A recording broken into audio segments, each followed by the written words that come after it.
worst possible thing you could say when you walk into a car dealership. I spent 5 years with Mercedes-Benz, 5 with General Motors, and the worst thing a person could say when they walk in is, if you could just get me to this payment, we got a deal.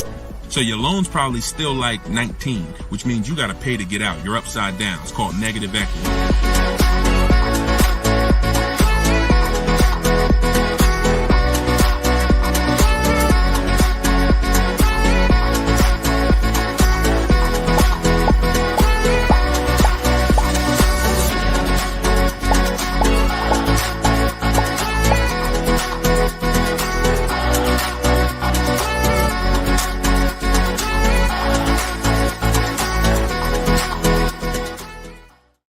Welcome, everybody. Welcome to episode 7, I believe we're on, of Car Shopping Questions and Answers. We're live. Today is Thursday, 3 p.m. If you're watching this right now, then you are live. What we're going to start doing is we're going to start letting you know, because we do rebroadcast these shows all day, so you can, catch up on them. You can send friends and family to watch the rebroadcast. But right now, you are actually with us live. So welcome. If this is your first time here, can you type a 1 in the chat? Shout out to the first time people. I just want to see how many people are new. You've never seen me before. You've never been on a live show. Okay, Troop Chat, I see you, Troop Chat. Good to see you. I always like to know, because most of you probably have never been on a live with me before. What's up, Black Hummingbird? Great to see you. So hold on, I got Instagram on my phone here. And as you come in, first of all, I want to introduce myself, because you don't know me. My name is Deshone. I go by Deshone the Auto Advisor. I spent 14 years in the car business, 5 with Mercedes, 5 with General Motors, and 4 I ran my own brokerage. Now what I've been doing since 2020 is showing you how to get below market car deals on purchases, leases, used cars, new cars, everything from home. I'm the author of the book, the digital book, Cars from Home, 7 Steps to Saving Time, Money, and Avoiding Dealerships. And during the show, for 30 minutes, as part of our welcome offer, you can get your copy for 75% off. It's normally $97, but in my TikTok bio, in my Instagram bio, and in the comment section, you can grab your book. You won't leave the broadcast, so you can make sure you get there before the countdown, but you'll still be here tuned in with us. So I want you to start typing your questions, and then Dolan, who's moderating, is going to pull them into the show, and we'll answer them one by one. Okay? Start typing your questions. I see we already got one from Michelle here on TikTok. Bounce back. Type your question on Instagram. I see you. Type your question in. And could everybody who shares, share? I'm only talking to the sharers. I know who y'all are, and I'm talking to y'all. Shout out to the sharers. And I'm still trying to find out. I might do a giveaway once a show for the sharers only, but I'm gonna have to figure out how to see them.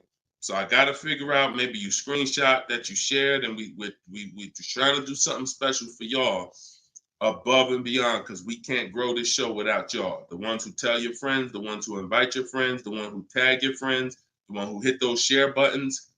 Appreciate y'all. So we got something coming for y'all very soon. Okay? So pull the first question, and Dolan, let's get the show on the road.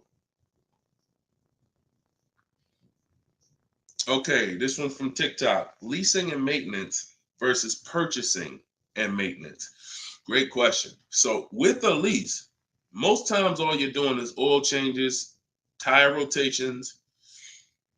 If you got a luxury vehicle or import luxury vehicle, maybe they require like a brake fluid change. Like when I worked for Mercedes, you had a service A, service B, service A, service B. That's how it usually rotated.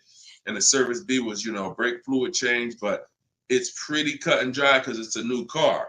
So versus purchasing, then you're talking about long-term maintenance. Then you're talking about, which if you got a good car, you're usually still doing those things up front. But as you own it long-term, now you're doing things like, you're doing the recommended maintenance. So you might have a 60,000 mile service, a 80,000 mile service, a 100K service. These are all things that come in the maintenance book. And with the lease, 99 times out of 100, we're not doing that. So, you know, it's a very, I'm not going to say we're not doing that, but if I lease, whenever I lease, I'm not doing those services because we're out of the car way before we ever hit that mileage. So big difference, big difference. All right, go ahead. Next one, Dolan. Let's go. Black Hummingbird, and y'all forgive me because I got a little something trying to jump on me, but I'm just gonna flush it out. Praise the Lord, and we gonna get through this. So y'all see me all congested, it's because I am, but we good. My car was totaled in an accident. Sorry to hear that. How long should I wait before I get another one? How long can you wait? You know, I'm not a fan of shopping with my back against the wall, but I'm a fan of, you know, if you are you going to be in a rental car? Are they giving you a rental? Sometimes you only have 30 days with the rental before you have to pay. I don't know if you have a backup car, but you know, that's going to depend. So what you need to ask yourself right now, because you have to replace that car eventually, I want you to ask yourself, and everyone on here, I want you to answer this question: how many years are you keeping in that car that you're buying? But first of all, who's shopping for a car now, or you will be in the next 12 months? Type me in the comments. If you're shopping right now, like Deshone, I'm in the market right now, or you will be in the next 12 months, type me in the comments. Okay, I see you on TikTok. Anyone shopping for a car? Michelle, she's shopping. Okay, if you're shopping for a car right now, or you will be in the next 12 months, type me in the comments. All right, Black Hummingbird. Yep, I see you. El Rel on YouTube, I see you. Jesus on YouTube, I see you. All right. The first question I want y'all to answer, everybody, is how many years you're keeping the next car? How many years are you keeping the next car? This is very important because this is the buying versus leasing question. How many years are you keeping the next car is the buying versus leasing question. So your Black Hummingbird, when you shop, is going to depend on how long you have. If you got a backup car, then there's no rush. If you don't have a backup car, then you need to find out, are they giving you a rental, you know, because that's going to dictate. I can't really give you any more information without knowing that. So if you want to tap in, follow up, we'll try to get your follow-up question here. All right, go ahead, shoot the next one up, Dolan, and let's see if we can get the follow-up for Black Hummingbird. I'm shopping by used. I don't even know what that means. Go ahead, Dolan. Okay, this one's from TikTok. My third live, I need a used car by June 1st, so lost.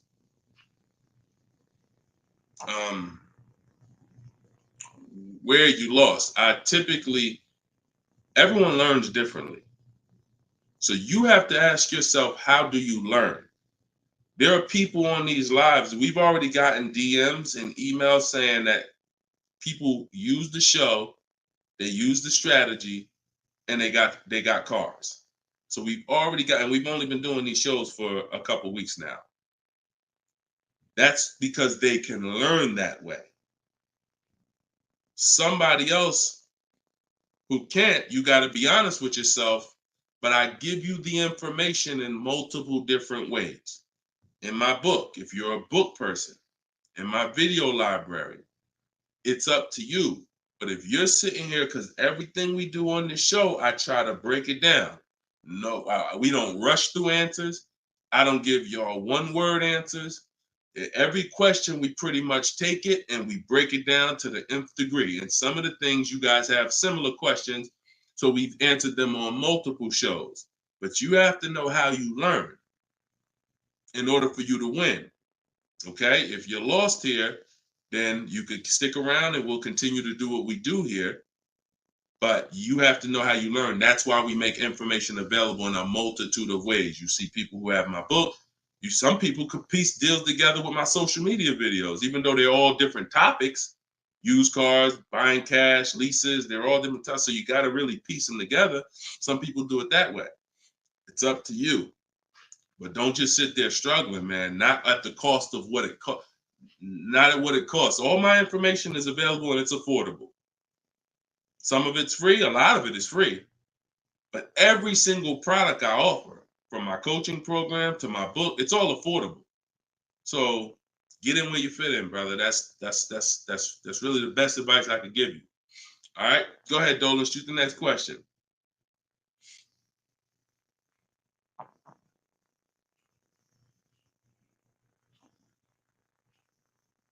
Okay, this one's from YouTube. LRel, what's going on? Peace, Deshone. I'm in the market for a used pickup truck for work. Never had one. How do I narrow down a reliable make model? Okay, so if I'm looking at you, the question you're asking is about the quality of the car, not finding a good one. So, example, let's just say there's a Dodge, a Dodge pickup truck. I'm just making this up, and that vehicle has a low reliability score.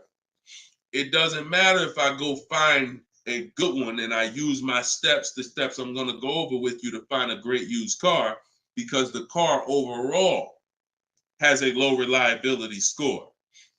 Some Nissans have a low reliability longevity score because of their transmission. It doesn't matter if you use what I'm going to teach you to narrow it down to a great one, because the vehicle overall has a low longevity score. So I think the question you're asking is, how do I find a vehicle that has a good reliable one, and then I'll go shop for it. And because we could switch it. You could have a vehicle that has a high reliability score, high longevity score, but then you got a bad one because you didn't have a process on how to get it. So I think you're asking the first question, which is top level, how do I choose some good vehicles? And that's really Google, and we have a process. It's in our shopping process where we do a reliability check on every single vehicle. It takes 5 minutes to do.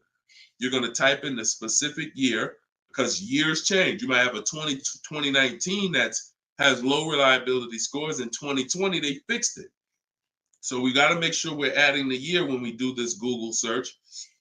But if I'm looking for a pickup, I'm looking at like a 1500, and I'm looking at, what I need. Some people need 2500 if you need heavy duty or something like that. But then what you're doing is typing it into Google, and you're looking at all the competitors. I'm looking at the Toyota pickup. I'm looking at the Dodge pickup. I'm looking at the Ford pickup. I'm looking at the Chevy pickup. And then I'm just choosing, all right, which one of those do I like? All right, I like those two.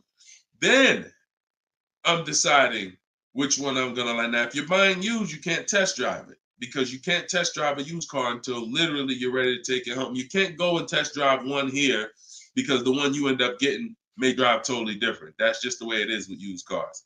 So oftentimes what you're doing with used cars is you're looking at it, you're looking at videos on YouTube, but you're going to narrow it down to what you like, usually what you see in supermarkets, parking lots, on the road. Oh my goodness. Lord Jesus, help me get through this. And then what you're going to do is you're going to do that reliability check. So you go to Google, you type in the year 2019 Toyota Tundra reliability. Then you're going to skim that first page. So that first page of articles is going to tell you all you need to know. If you see low scores, if you see 7 out of 10 reliability, just skim that. Don't pay attention to any site from a dealer. This is part 4. This is in my book, because this is step 4. Because the next step after this car passes this test is now we're going to shop for it. You can't skip this. So that's why this is a really good question. Some of you are skipping the process of doing a reliability, longevity, and initial quality check on the cars you're getting. And that's why you get cars that are in the shop every 90 days. It's not because you bought a bad one necessarily. It's because the car itself has a low rating. Transmission's going out on you because you didn't do a longevity check to see that that car is known to have transmission problems at 80,000, 90,000 miles. So if you skip this little 5-minute step, it could cost you thousands of dollars. So you want to do that reliability, skim those articles. And then because you're keeping long term, you're not leasing, you're going to do the same thing with longevity. So you're going to type in 2019 Toyota Tundra longevity. And that's when you're going to see what they're saying about the car long term. Does it, transmission issues, engine issues? Sometimes it'll say right at the top, these cars are known to last 200 to 300,000 miles when properly serviced. Then then the only mission is, all right, the car itself has great scores. Now I have to find a good one. Okay? That's step one now. Okay? That's where you start. Great question. Okay, go ahead, Dolan. Shoot the next one up. All right, we got Philip on Facebook. Would you say buying or leasing is better right now? Also, what about down payment with leasing?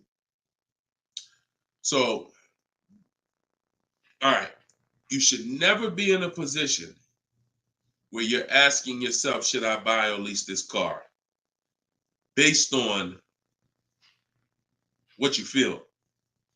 Yeah, so I feel like I should buy. No, the buying or leasing question is based on how long you're keeping the car.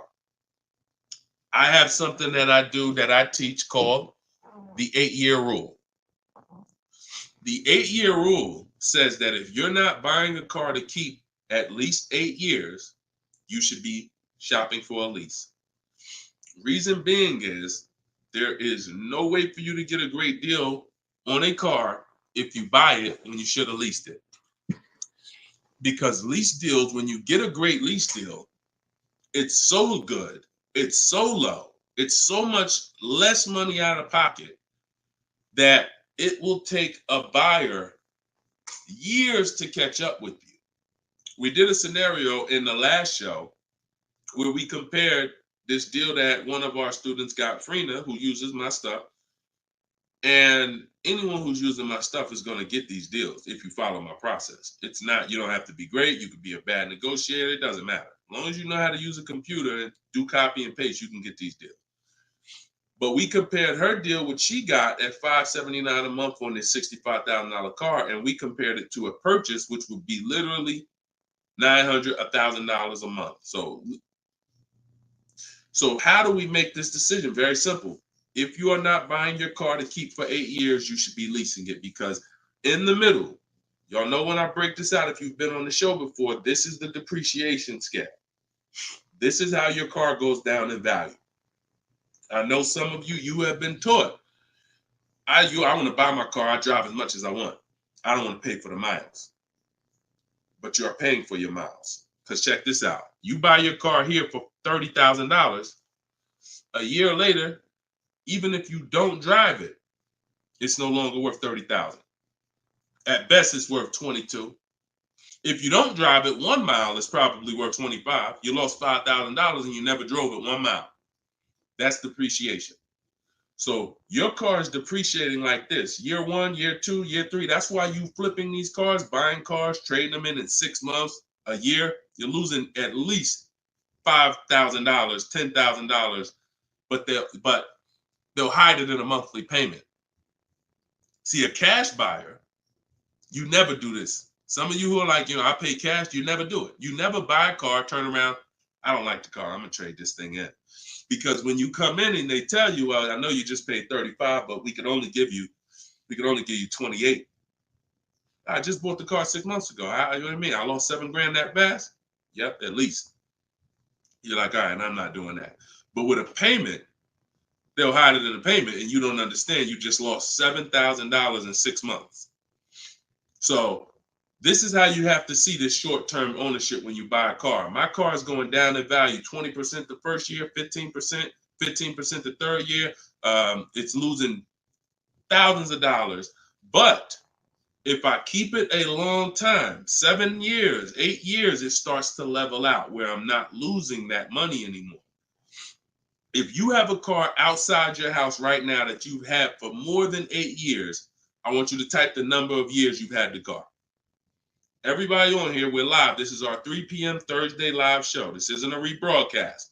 So tell me right now, everyone who has a car outside, type how many years you've had the car. How many years? If it's 8, if it's 9, 10, 12. Had somebody on the last broadcast, somebody said they had like a 15-year-old car outside. You'll notice this, Gilda, you got an 11-year-old car outside. Here's what you'll notice. Your car is no longer losing value like this every year. Your car is no longer losing value like this every year. You're going to look and say, if let's assume right now, Gilda, your car is worth, I'm just making up a number. I don't know the car, nothing. Let's say it's worth $8,000. A year from now, it's going to be worth close to $8,000. Probably worth $75,000. That means you've won.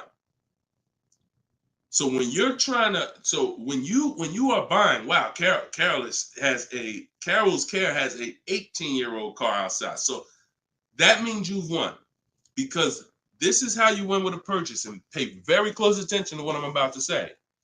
You don't win when you pay off the car. You pay off the car, but your car's still dropping like this. You didn't win yet. You didn't win yet. You win when you actually pay off the car and now the car is not dropping in value. You beat the depreciation. That's when you win purchasing. A lot of people were taught, don't keep the car that long.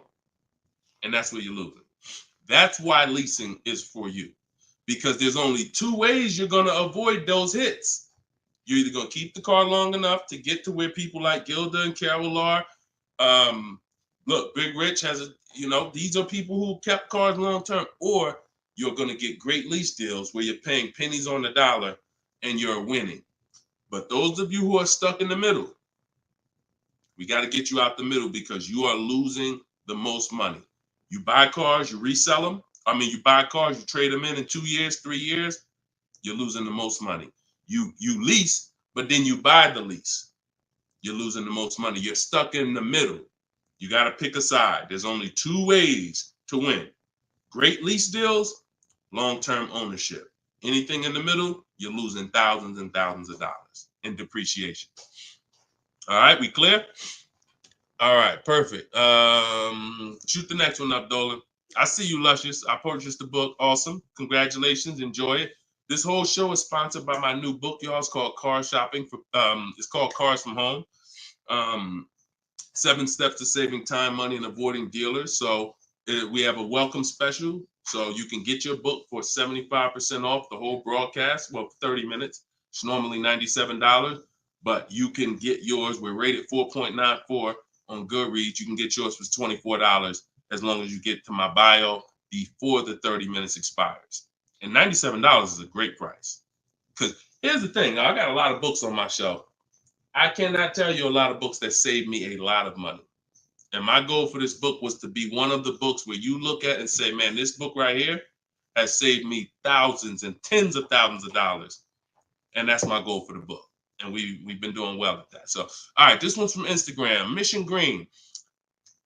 I'm in a purchase for 2 years with negative equity.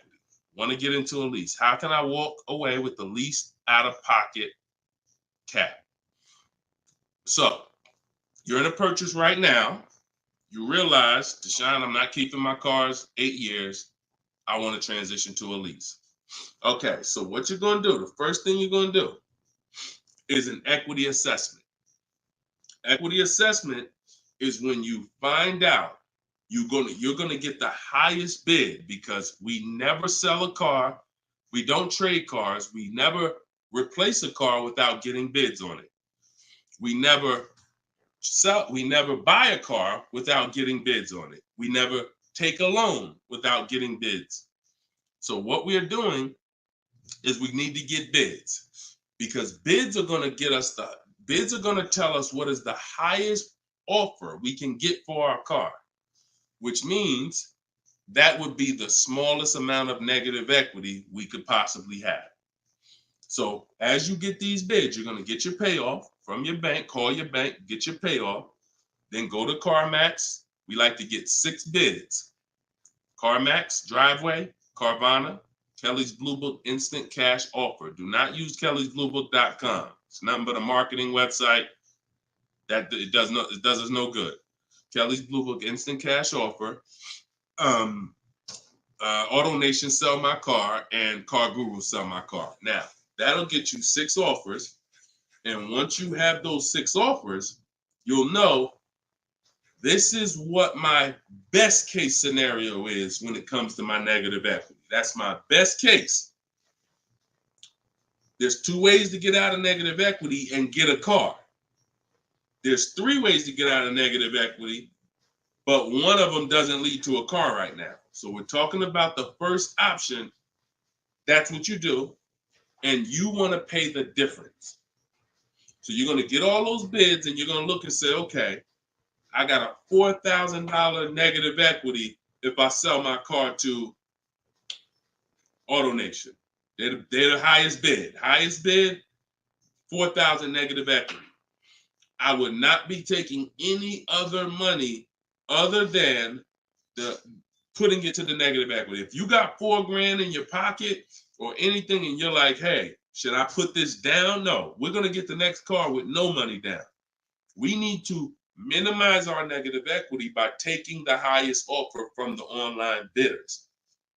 Now, once that happens, we close the gap, and that's the way to move.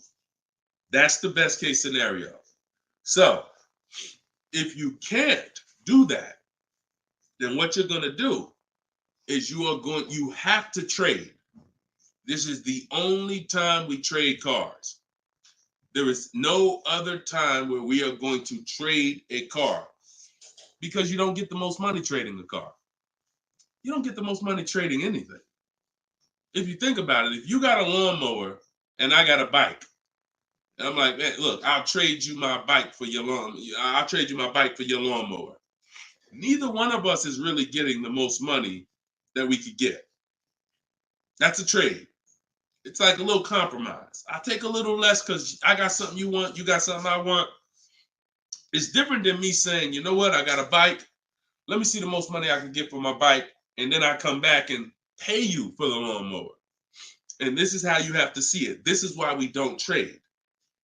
Because when you trade, you're not making the buyer win a bid. You're not making the buyer bid. You're just saying, whatever you could pay me, I'll take it. That's why the first option I just laid out is the best option. But some of you don't have the cash to pay the difference. So you have to now forget about the old car right now. You shop for your new car and you get bids. So let's just say in that example, I find out I'm you. I can't cover the difference and sell to the online bidders. Now I'm going to start shopping for my lease. So let's say I'm shopping for a Jeep Grand Cherokee. I get my offers. I find out who wins the bid. I identify you're the highest bidder, and I'm going to that dealer and saying, okay, you're the best bid. Can you tell me what you could pay for my old car? I'm not telling them what I owe. That doesn't matter. I'm just seeing, what could you pay for my old car? And then I'm going to have them get an offer. Now, it's not, in 99% of the time, you guys, it's not going to be what you thought it was. If your highest offer over here with the online bidders was 22, do not think that dealer who won the bid is going to say, I'll give you 22. They probably say, the most I can pay for it is 20. And you have to take it because they can't win both bids. That's just almost impossible. The fact they're going to outbid all their competition on the car you're trying to buy from them. So I beat all these other Jeep dealers to win your business, and I'm going to beat CarMax, Boom, Driveway, all these other companies and pay you more for your trade. That's not going to happen. So that's why I say the first option is the best, because the second option, you're going to have more negative equity because the dealer cannot pay as much as the online bidder. So now that's what you would do, and you would tell them, okay, please add it to my deal, and you'd have to roll it into the lease over there. Third scenario where you can't get out is if you have too much negative equity. You're either going to need cash or you're going to need to pay the loan down. It's that simple. Because when you bring that negative equity over, the bank only has a certain amount that they're going to approve. If you're buying a $40,000 vehicle, they're not going to approve $55,000 because you got all this 10 grand negative equity, 12 grand, you're just trying to slap it on. You can have a 900 credit score. That's why I call negative equity the bad credit for people with good credit, because it can literally prevent you from getting a car. So that's when you have to pause, or you got to put money down to try to get within the loan to value ratios. And that's why I say stay out, get out of negative equity and stay out of it. And 99 times out of 100, the reason for your negative equity is you don't lease. You don't lease. You buy cars, you take out 5-6 year loans on them, God forbid longer, 7 years, 8-year loan, and then you trade those cars in before the loan's paid off. That's what's happening 99 times out of 100 to cause people negative equity. And we got and that's the cause. So I just gave you the solutions, but I also want you to know the cause. And that because you're already moving to a lease, you already understand, which is good for you. You already understand, all right, I'm not buying cars anymore until I want to keep something 8+ years. I'm going to start leasing. So this should be your last time ever having negative equity. Okay? Great question. All right, Dolan. Let's throw the next one up. Great question, Mission Green. All right. We are live, y'all. It's our Thursday, 3 p.m. live show. Shoot your questions in. Dolan's going to pull them in one by one. We're going to try to get through as many as we can. What's the best way to start about negotiating from the online price? Is this for a new car or used car? This is RT. I don't want to mispronounce your name.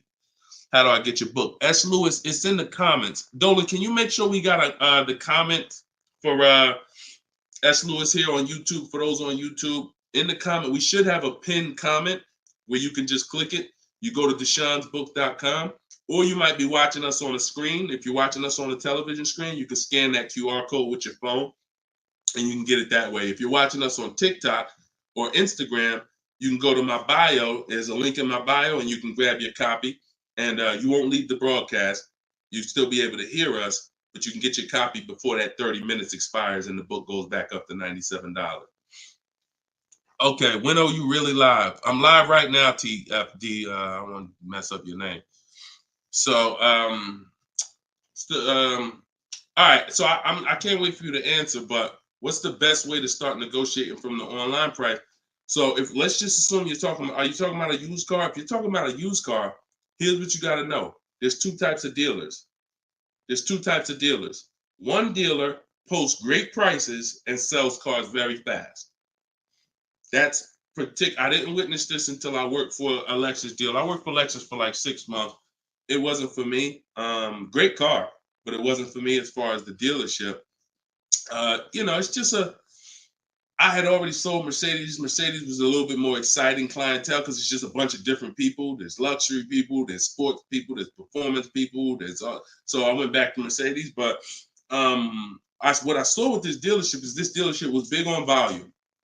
Great price, not going to mark the car up a lot. So if you come in thinking, or if you call thinking, hey, take $3,000 off because you're programmed to negotiate, you're not programmed to know a good price. See, when you know the used car market, which is what I teach, this is what I teach in my book, it's what I teach on the show. You need to know the used car market because, and remember what I'm about to say, this is very important. What's hurting you is you don't even know a deal when you see it. I've had people who are looking, I'm literally making them an offer that I know the dealership is daggone my manager don't even want to do this deal, but they need it. We need the deal. We behind on our numbers. I'm selling the car. We ain't making, it's like pretty much a break even triple net deal. And they're still looking and questioning it. There's nothing we can do. And the reason why I never get in that situation, and the people who listen, if you listen to me, you'll never be in that situation, is because when you have multiple offers, you know a deal. See, the reason why those people would question if this was a deal, they didn't have enough offers. They didn't see that there's offers $2,000, $3,000, $4,000 more than the one I was making them to know confidently, Deshone, this is better than every offer I got so far. Let me take this and get up out of here. So you don't know a deal when you see one, and that's hurting you because someone who knows a deal, like me, or like somebody that listened to me, give you an example. Some of you are in the same town as some of you have my book. And some of you are actually shopping for the same car that someone else on here is shopping for. that means y'all are competing. So someone who's using my stuff and who knows a deal and who's sitting here talking to multiple dealers while you looking at one dealer slow and doing this, they're going to get that car out of before you even have a time to wonder if this was a good deal. Oh, you know what? That is a good deal. Let me call them back. That car's gone. It's gone. So that's the first type of dealer. They price the cars to sell and they're not going to be online for more than 24, maybe 48 hours, and they're gone. The other used car dealer is dealers who price them high and they prepare to negotiate. They're ready because they know people want to see a discount and they're waiting for somebody like you to come in and say, okay, knock $2-3 grand off, you know. But if they're overpriced, what does it matter? If you're overpriced $3,000, $4,000, $5,000 and you take $3 grand off, you're still, it wasn't the best deal. So don't think so. Some of the best used car deals, when I bought my Infiniti truck, he literally only had $800 he could give me when I got there. I didn't ask for it when I was on the phone because, again, what I say, I'm trying to teach y'all the psychology. I don't want you to know everything that goes on behind the scenes. I just want you to know what to do. But every now and then I got to tell you why you should be doing this.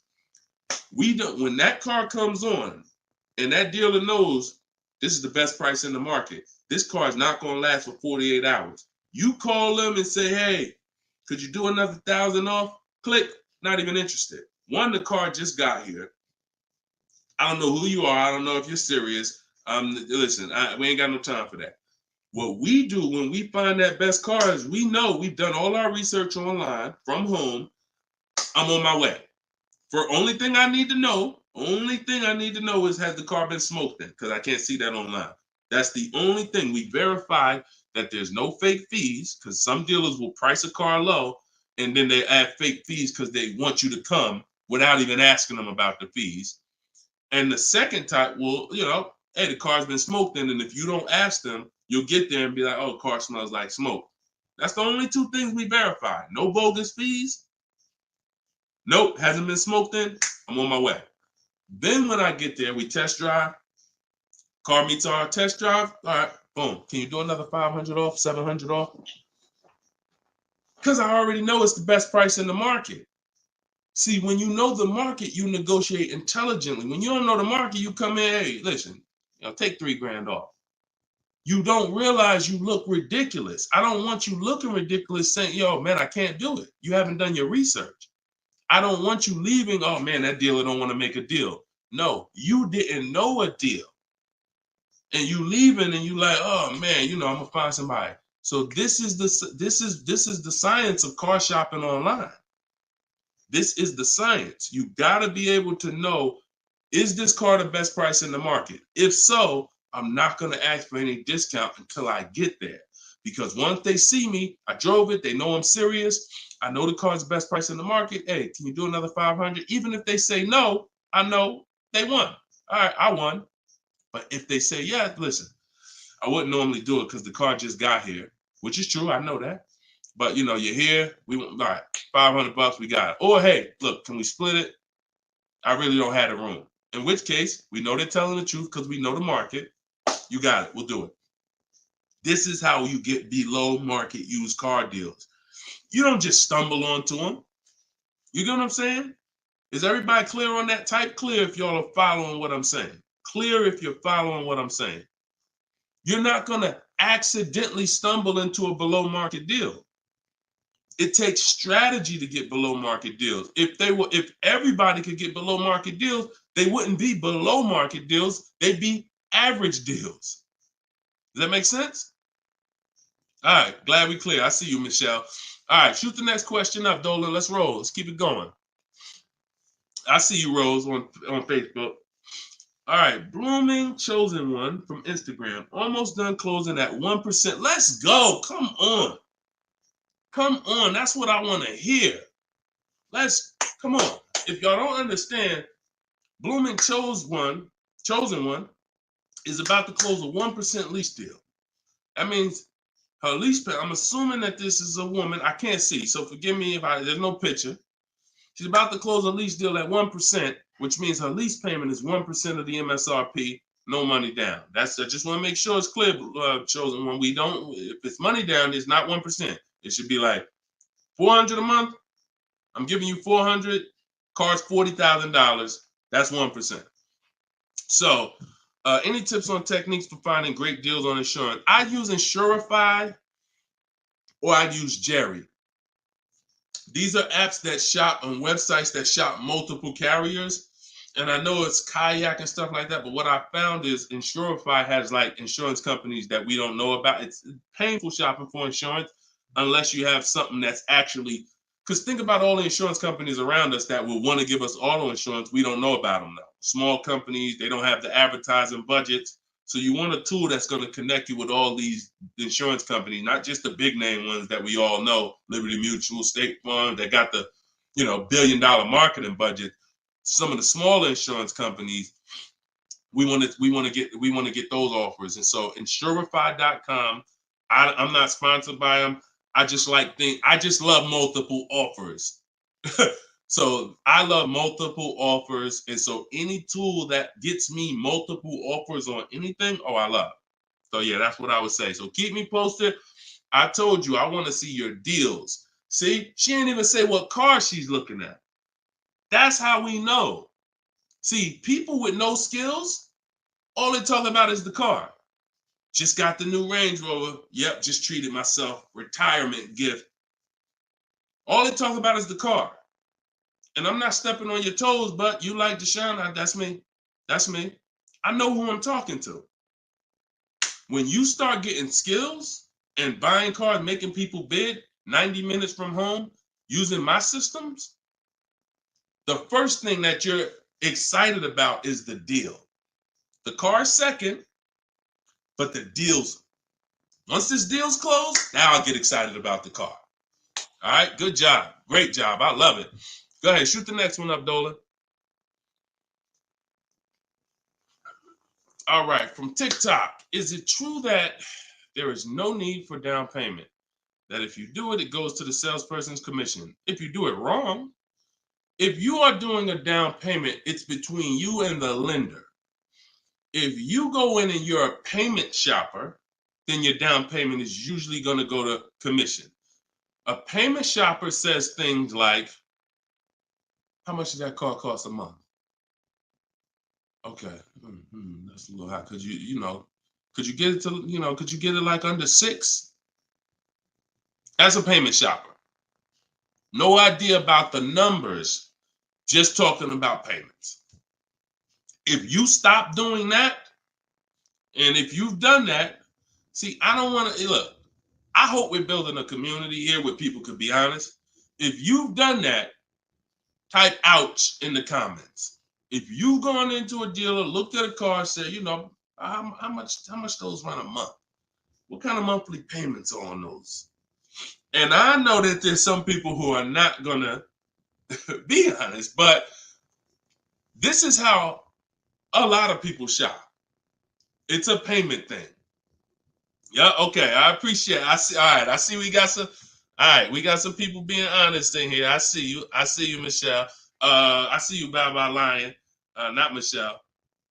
So that's where you get in trouble. So what do you do outside of that? You separate the payments from the car.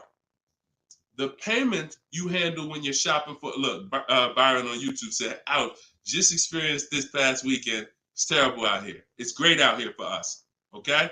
It's terrible when you have no strategy. It's terrible if you're winging it. It's great out here for us. Like, and I'm not even saying that, underplaying that. Like, I've been doing this so long, and I got just so many people that done learn from me, and so many people getting cars. I got a private group, so I get to see this stuff. You know what I'm saying? I get to. If you guys been on these shows, I share people's stuff. I share Tope stuff. Greg's deal. This is our book, 4.94 on Goodreads.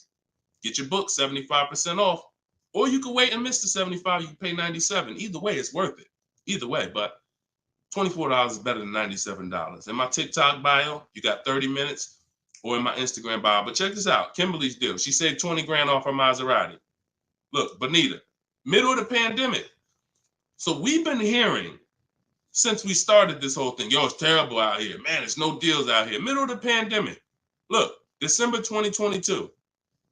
Blood in the streets. Kia Telluride, one of the most popular vehicles of the last 3 years.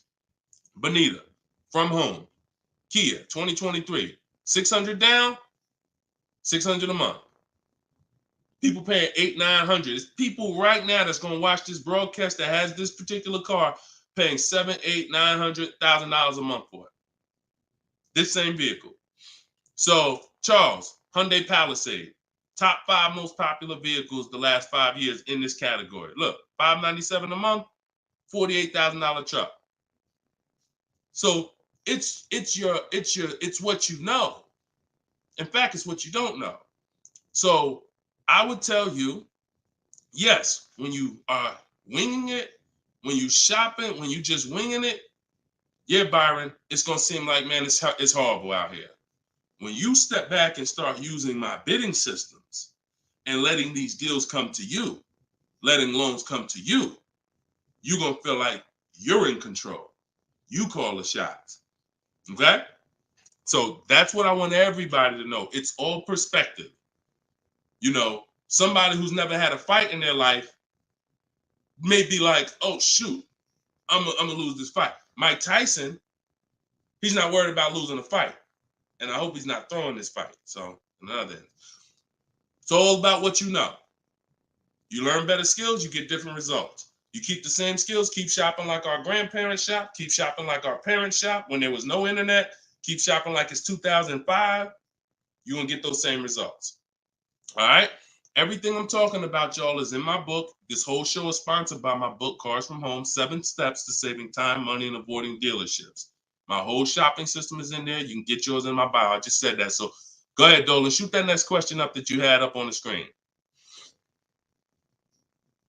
My lease is up this year, but I'm over 4,000 miles, and a car dealer just told me if I lease again that I'll have to pay for the over miles. What do I do? Okay, I want you to know something, and I want you to hear me clearly. Dealers who tell you they'll cover the mileage. I know some of you have heard this in the past. You know, my dealer said if I release a car from them, they took care of the mileage for me. No, they didn't. No, they didn't. Mileage is never taken care of because mileage is between you and the bank. You told me you were going to drive this, the bank, not the dealer. Dealer has nothing to do with the car. Once you drive off the lot, it's between you and the bank. It's between you and the leasing company. So when you go over miles, the bank says they told us they were going to bring this car back with 36,000 miles on it. They already have an estimated value of what they're going to sell the car for, and it's based on 36,000 miles. That's why if we're under miles, we always do an equity assessment. You're going to do this either way, Miss B, but this is one of the main reasons when we're under miles, it doesn't matter, because if we drive less than we told them we were going to drive, we want to see if there's any equity that we can actually pull out. If you didn't know you can sell a lease, yeah, that's another discovery. Aha moment, you can. We've been doing it for years. So, but going back to this case, if you're over miles, you got to pay for it because you can't give it back to them. It comes out of their profit. So what do we do to try to minimize this? One, we don't let a dealer tell us we're going to work this out for you. We have to do our own equity assessment. So you want to see what your position is. You want to call the leasing company, get your payoff. This is the second step in my process. Once you know whether you're going to buy or lease again, that's step one. Now, if you have a car to replace, you own it, you lease it, doesn't matter. Anything you're replacing, we got to do an equity assessment on it. So we're going to call the bank, get our payoff. If it's paid off, obviously we don't have to do that. And then you're going to get that payoff, and then you're going to get those offers I talked about earlier in the show. If you missed it, I don't want to go through the whole equity assessment process because we already did it. And for the people who've been on here, I don't want to repeat the whole thing. But if you go on YouTube, if you go on Facebook, you'll be able to see the broadcast. Go to the section on equity assessment and follow that process, because you need to see, can I sell this vehicle and break even, get out of it, or if I have a mileage penalty, you know, does it make more sense for me to actually get out now, which in a lot of cases it probably won't because you have payments remaining. So if you got out now, see, if you sell it, it's clean. So if you sell it, and it goes back to what we were talking about with what somebody asked the question about the negative equity. Let's just say I'm you. I do my equity assessment. I find out to get out of the lease, I got to contribute like $1,000, but I could get out now. When I sell a lease, there's no penalty. It's literally no payments due, nothing. It's everyone's whole. That's the only way everyone's whole. My second option is I got to account for the payments I have left on my contract. If I got 5 payments left at $500 a month, that's $2,500. Does it make more sense for me to get out now and pay those payments? Probably not. Or does it make more sense for me to just wait and take the mileage penalty? So those are the 3 things you're comparing. Selling the car, and you're seeing what's the least money that comes out of my pocket. What's the best of those things? Selling the car, getting out now and taking the payment hit, because all those payments are going to be due. They're going to have to be rolled over to your next vehicle, or driving the car until you get close to the end of the lease, and maybe maybe it depends on how much you drive per month. And maybe you're 8,000 miles over, and that's a $2,000 mileage penalty.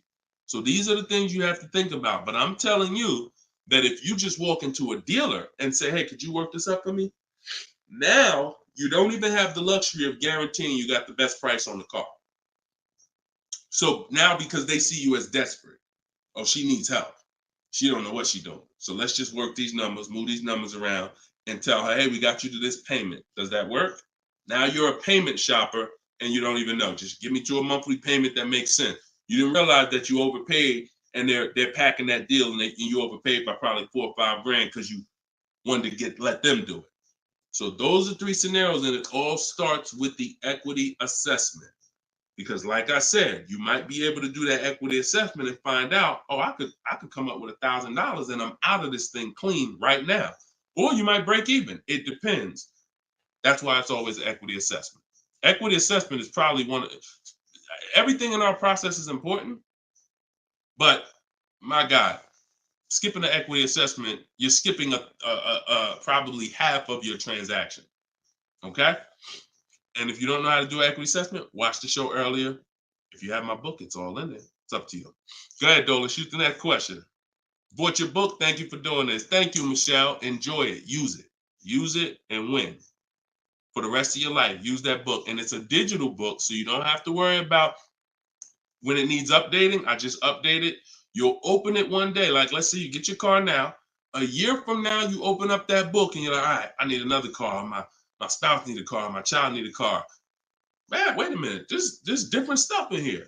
That's why you always keep the email I send you with the master link in it, because that's where I update the book. All of you who got the book, when you download it, don't save the email, because when you click that master link, that's where I update the file whenever something changes. So, and I couldn't do that with a print book. I can only do that with a digital book. Yeah, don't worry. I don't do trades, J. Paul. So if you ever see somebody selling crypto, all of that, like anybody with a decent amount of followers is going to have knockoff accounts. Like, I do car education. That's all I do. I don't do crypto. I don't do none of this other stuff. It's been fake Deshone the Auto Advisor accounts since we was on TikTok. We got 1.5 million followers on TikTok. The fake Deshone the Auto Advisor account started popping up. Nothing we can do about it. You got to watch it, though. Watch it. Okay, this one's from Instagram. Considering a lease of a Lexus electric vehicle. First time lease customer. Do you have any advice shopping for a lease premium electric vehicle? Same process. Same process. My system doesn't change. I'm gonna tell you, there's only one scenario where it changes, but electric cars, look, doesn't matter. Look, Look at Sean. Bids. F-150 XLT electric. Bids. $73,000 vehicle. He got it for 57. He saved over 20 grand. Bids. That's electric. Electric. You don't know what rebates there are. You don't know what's what. Rolls Royce. Bids. Popular cars. Bids. Exotic cars. Bids. Doesn't matter. Process is the same. The only time that bidding is not called for when purchasing the car is with Tesla or any manufacturer where the price is set. No matter where you go in the country, it's the same price. You buy Tesla in New Jersey, same price in California, same price in Minnesota. One price all around the country. You order the car. That's it. I don't care if you have GM supplier pricing. That everyone's doing a different price. Some people are not going to tell you. They won't tell you what the rebates is. Some people, oh, Deshone, I'm a Ford employee. I get Ford special pricing. Bids. Because 80% of dealers are going to lie and not give you the real Ford special pricing. Everything is bids. Put everything under there. All right? Go ahead, Dolan. Shoot the next one up, brother.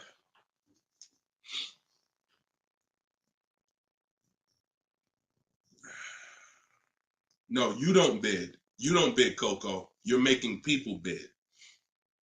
This one bounced back, Brian from Instagram. What's up? Hey, bro, I recently financed the BMW 330M, but the problem is they gave me a high APR. Sounds like a payment shopper. Listen, we got to take responsibility.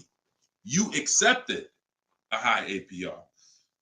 Now, how do you get out of it? Only way is to refinance. You can refinance or sell a vehicle. And so bids, what we do is, see, now let's just say for an example, you use our system we call the bank bidding war.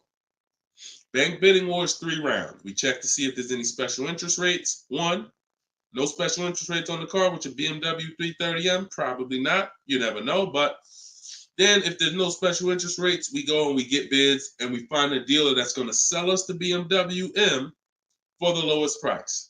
And it doesn't matter, popular cars. I had a young lady earlier this year. Well, no, that was last year. She was looking at the brand new X4M, redesigned, just redesigned, brand new body style. She got her offers. Best offer was $3,000 below MSRP. Worst offer was like $5,000 over MSRP. Brand new, newly designed, fresh in the country. No one's ever seen it. Bids, she got $3,000 below MSRP. When people are paying thousands more than that. So it doesn't matter the car. Now, once we, but that's that's the part where I say you separate the loan from the car. You separate the loan from the car. We find the dealer who's going to sell us the car for the lowest price. Once that's done, now this is when we talk about the second round of the bank bidding war, which is my bank, my credit union, online lenders, not the dealer yet. The dealer is round 3. The dealer's banks, the dealer's credit unions, that's round 3. That's the final round.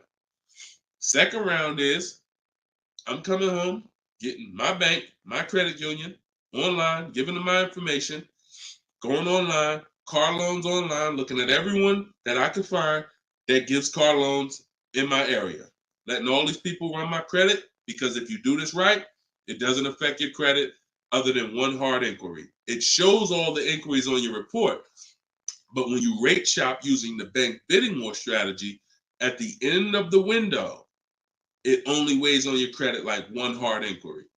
But you got to do this in this small window. Takes 2 days. First one is all of those bank, that's the round 2. So now let's say my best rate from that round 2 is 7.9 interest rate. Okay, round 2's done. Now I'm calling the dealer who won the bid, who has my car waiting. I already reserved it. And I'm saying, okay, my bank or this bank gave me 7.9. If you guys can beat it, I'll give you the business. Now, round 3 starts with the dealer going to work. That's when the dealer's bank. See, the problem is the dealer was your first offer for financing, or one of your first offers. The dealer, when properly done, is our last offer. And so if he came back and at the end of those rounds, 8.99 was the best rate, you wouldn't have a question. You wouldn't be questioning it. You wouldn't be saying, oh, man, how do I get? You would still be considering refinancing because that's still the solution. Whenever rates get lower, you refinance. But you wouldn't be it wouldn't be they gave me that. It would be that was the best rate available at that time. So that's why you need to get bids for future reference. But in your case now, all you can do is find somebody to refinance the loan. And that's what you do. Type in car loan refinance online. Call your bank, call your credit union. Hey, I'm looking to refinance and see if they can be 8.9. Okay. For future reference, though, bank bidding war. Okay.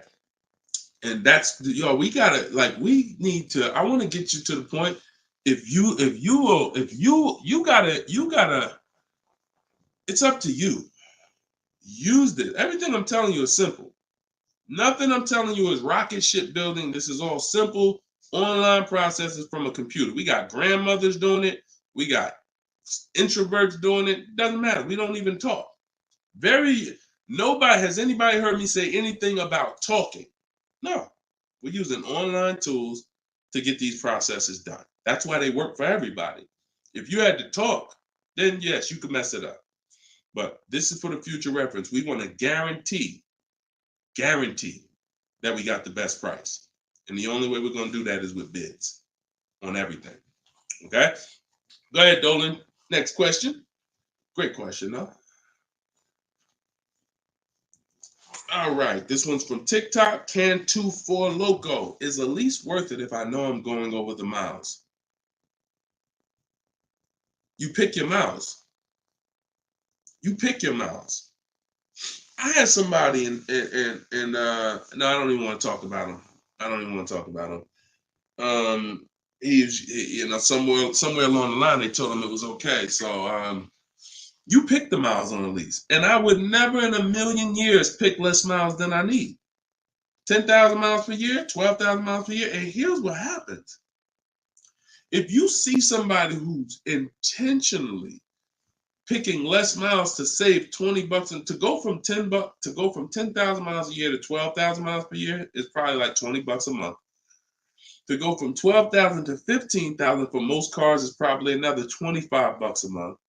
So the difference between 10,000 miles per year and 15,000 miles per year, 15,000, no penalties. Deshone, I know I need 15,000, but I took 10. So you're going to do 15,000 anyway, and you're going to be penalized for the 5,000 per year over at 25 cents a mile.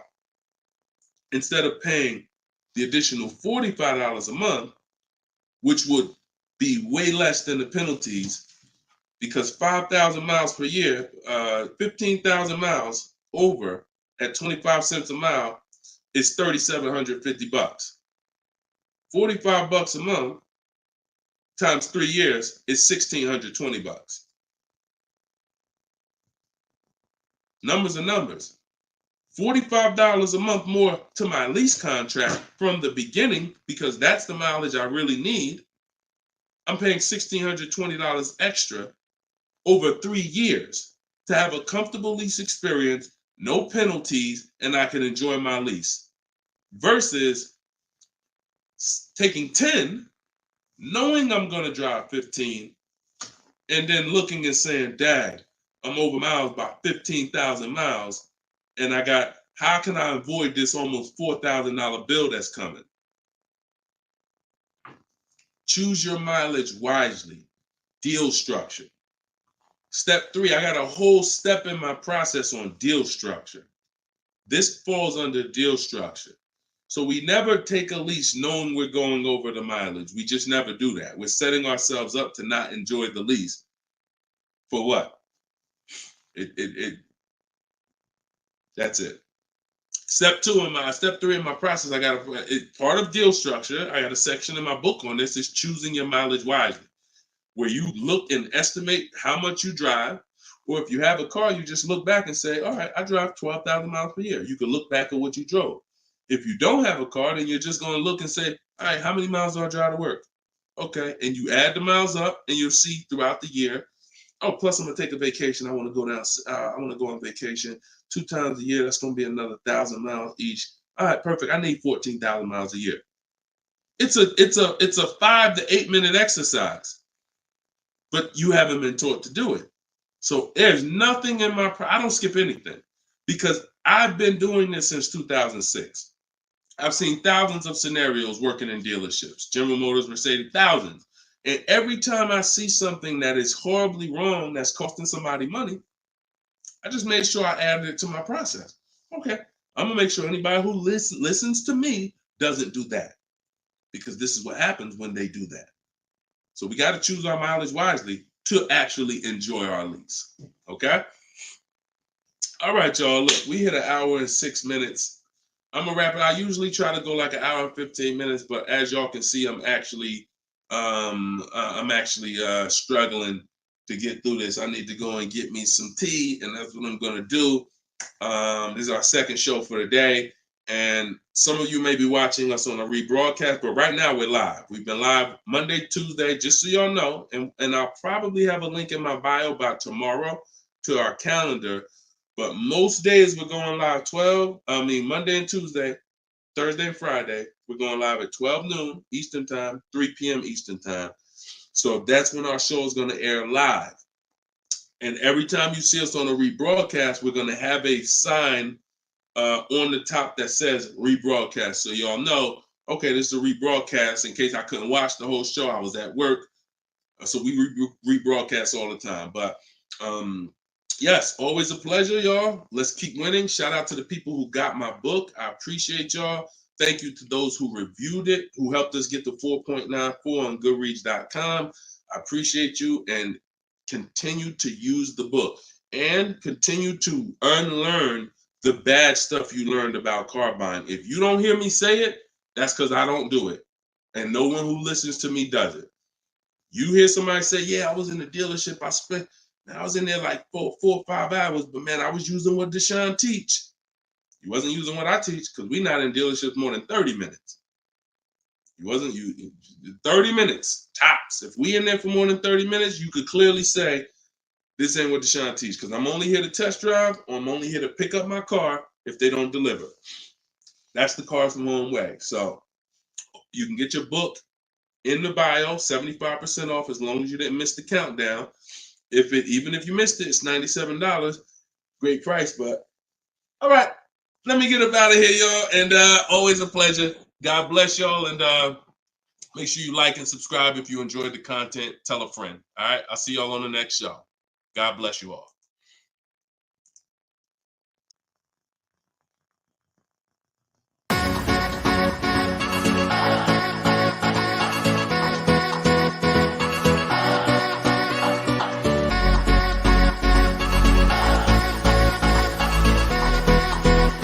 The worst possible thing you could say when you walk into a car dealership. I spent 5 years with Mercedes-Benz, 5 with General Motors, and the worst thing a person could say when they walk in is, if you could just get me to this payment, we got a deal.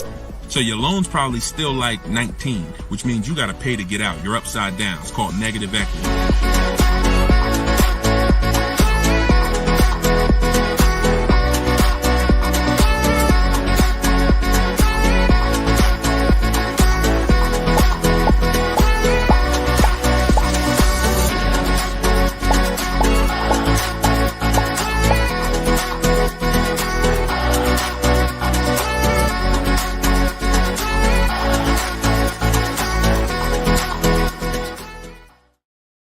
What is going on, everybody? Welcome to episode 9. Maybe episode 8. Either way, I'll make sure the right episode is in the comments. But welcome to Car Shopping Questions and Answers. This is our live show. It is Monday. This is our noon show. We want to make sure that you know when we're live and when we're rebroadcasting. So every time you see the rebroadcast, you'll see a badge that says previously recorded or rebroadcast or replay. But whenever you don't see that badge, then you know we are live, and you can engage with us and ask your questions, and we will make sure that we get through as many as possible. So come on in. Everybody just come on in. I'm actually just sharing this broadcast on Facebook now. And on TikTok, welcome. I see you, Claudia. I see you, Dreamer. You guys can start typing your questions in. And let's do a little housekeeping first while we let the first couple questions come in. If you don't know me, this is your first time ever on a live with me, type the number 1 in the comments. I want to give a welcome to the first time people who've never been on a live with us before. And welcome back to the people who've been here before. I'm your host, Deshone. I'm known as Deshone the Auto Advisor. I spent 14 years in the car business with Mercedes-Benz, General Motors, and running my own brokerage. And now what I do is I teach people the science of car shopping from home. I'm the author of Cars from Home, my new digital book, 7 Steps to Saving Time, Money, and Avoiding Dealerships.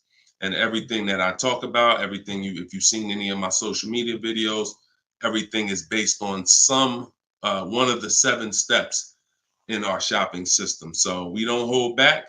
So you guys can come in. I see a lot of people on TikTok coming in. Could y'all start tapping the screen if you're going to spend 10, 15 minutes with us? We're usually here for at least an hour. If y'all can start tapping the screen so we can let TikTok know we're about to talk some serious money over here. Frankie, I see you. Good to see you, Frankie boy. Thanks for sharing. Shout out to the sharers. And whenever we have the first question, we will certainly get down to it. Also, if you, all of you do have the opportunity to get my new digital book at 75% off. I always like to let you know about this welcome offer. The book is normally $97 and it's currently 4.94 stars on Goodreads.com. So thank you to all of you who have taken the time to rate the book, to review the book. But most importantly, thank you to everyone who's using the book so that you can stop car shopping like our grandparents. No offense, but most people are shopping the way our grandparents shopped before there was internet, before there was leverage. And my mission is to show anyone who's willing to listen how to stop doing that and how much money that's costing them today. All right. Did we get the first question yet, Dolan? If not, then listen, you know I could keep talking. Okay, here we go. Instagram. Shout out to Instagram. All right. How long should you wait to refinance? It's a good question. I would refinance when it makes sense. If you have rates are high right now compared to where they were a year ago, 2 years ago, 3 years ago.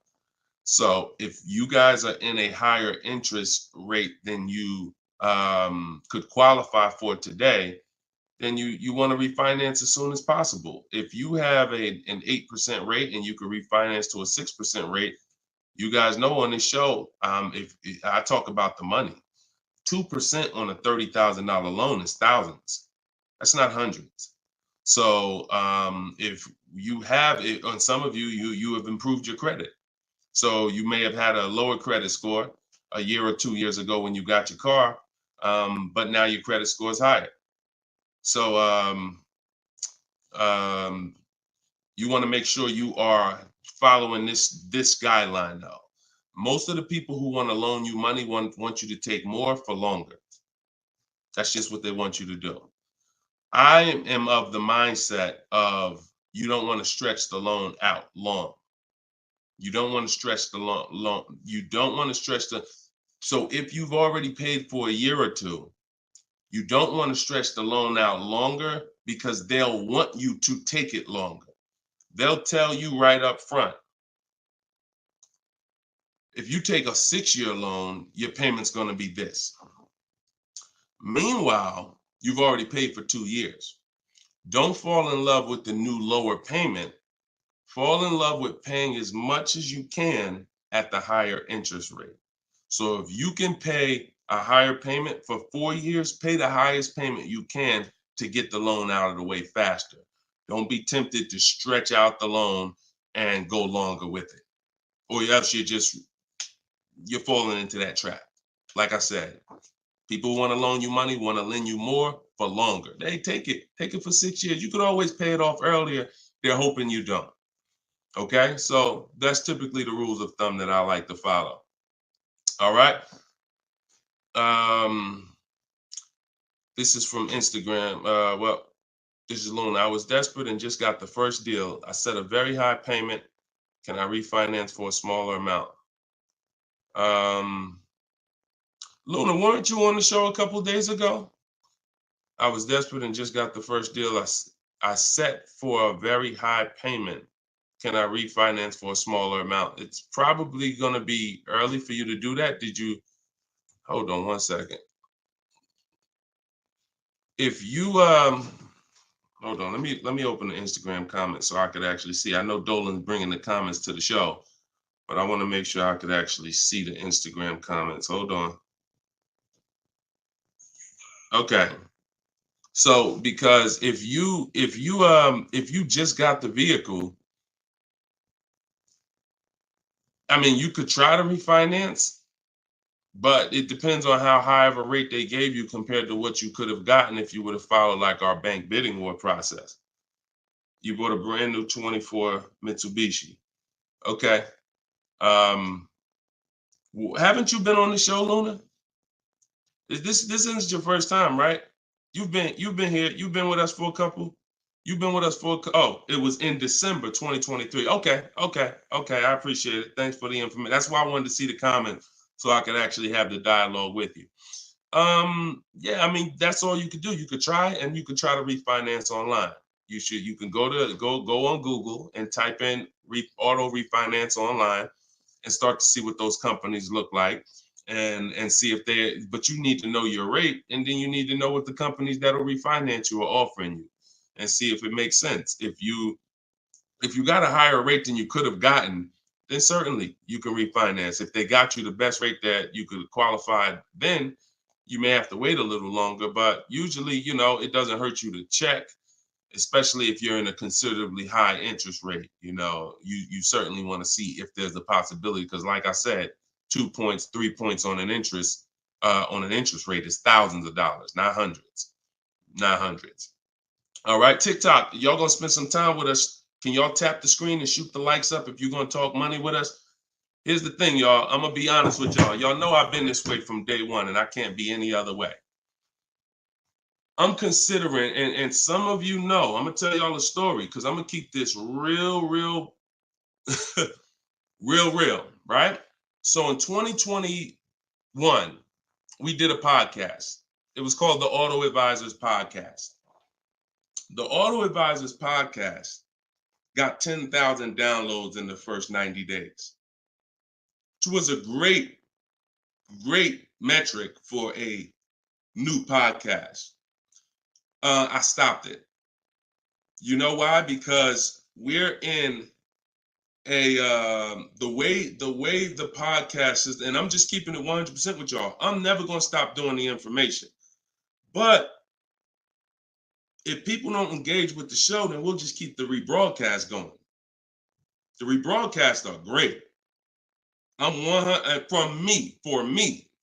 for my lifestyle, for my getting the information out. We do tons of free social media videos.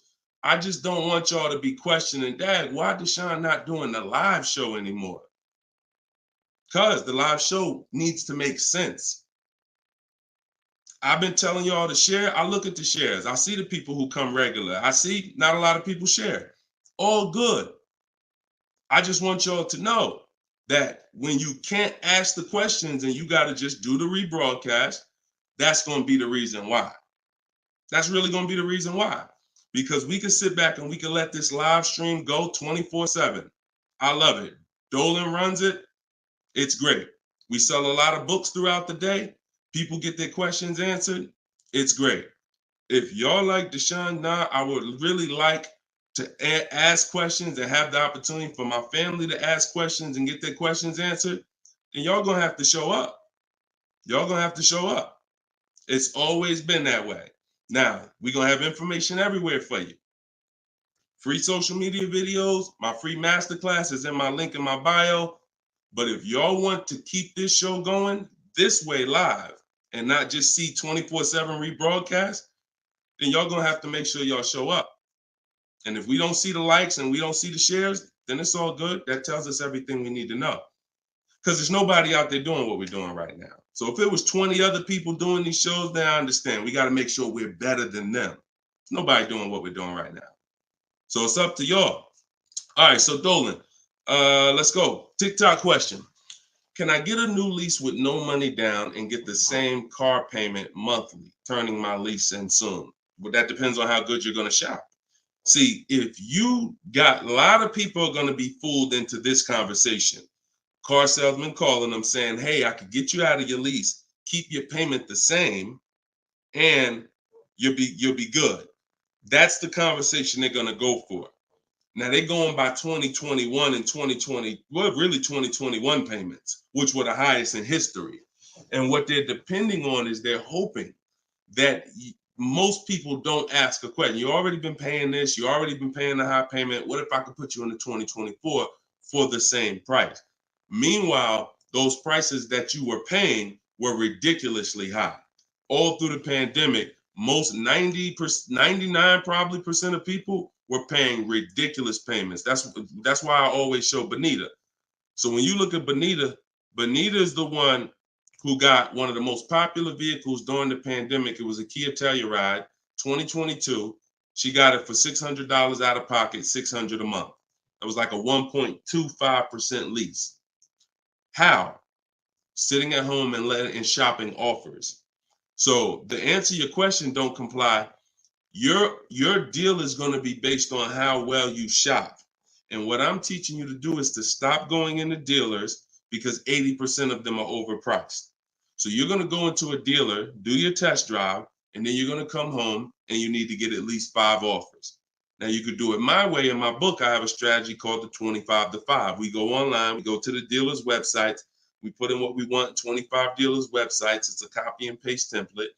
Then we have conversations by email because out of those 25 dealers, figure about 10 are going to have a car we want. And then we're looking to get 5 to 7 offers. If you shop the right way, you're not shopping the right way if you don't see a $150 to $200 difference between your offers. You're just not shopping the right way because we know I've helped. Personally, we have about 1,600 people in our car shopping course, in my coaching program, and we probably have about 6,000 people who have my book. That's enough data for us to know when people send me their deals, 80% of dealers are overpriced. What's the message then? If you don't get 5 offers, you're going to overpay. Hands down. Not 3, not 4. Now, some people with Charles, if they're shopping for a really hot vehicle, like Charles got a Palisade a little while ago, he got 10 quotes. So he reached out to 35 dealers. But look what he's paying. $48,000, almost $49,000 vehicle, he's paying $597. And both of those deals were no money down. So if he didn't know how to shop, then he would be paying $700, $800. Some of you may be looking and saying, Deshone, man, I got a Palisade and I pay a lot more than that. Or, hey, but that's going to depend on how you shop. You must get at least 5 offers if you're truly going to see the bottom of the market, because 80% of dealers, 4 out of 5 are overpriced. So certainly you could do deals with no money down. It's not even a question.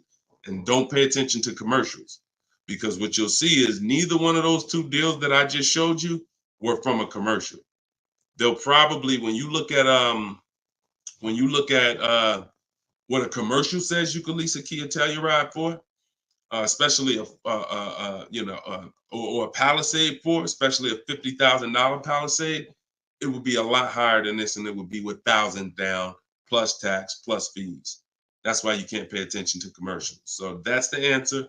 Don't pay attention to commercials and get at least 5 to 7 offers. If you do it my way, it's quick. Takes about 20 minutes to contact all the dealers, and then you're using my email templates. Because what you got here, this is very important, you guys that are going to have conversations with dealers by email.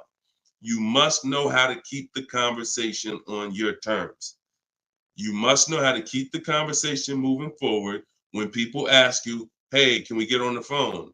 Hey, can I get your phone number to call you? Hey, when can you come in? You must know how to have the conversation stay on your agenda. That's why I wrote the scripts. But even if you're not using my book and my scripts, make sure you are committed to staying the course, that you're not getting on the phone, you're not coming in, and that you're going to be shopping from home. Okay? Because salespeople will try to get you to come in. All right, go ahead, Dolan. Shoot the next one up.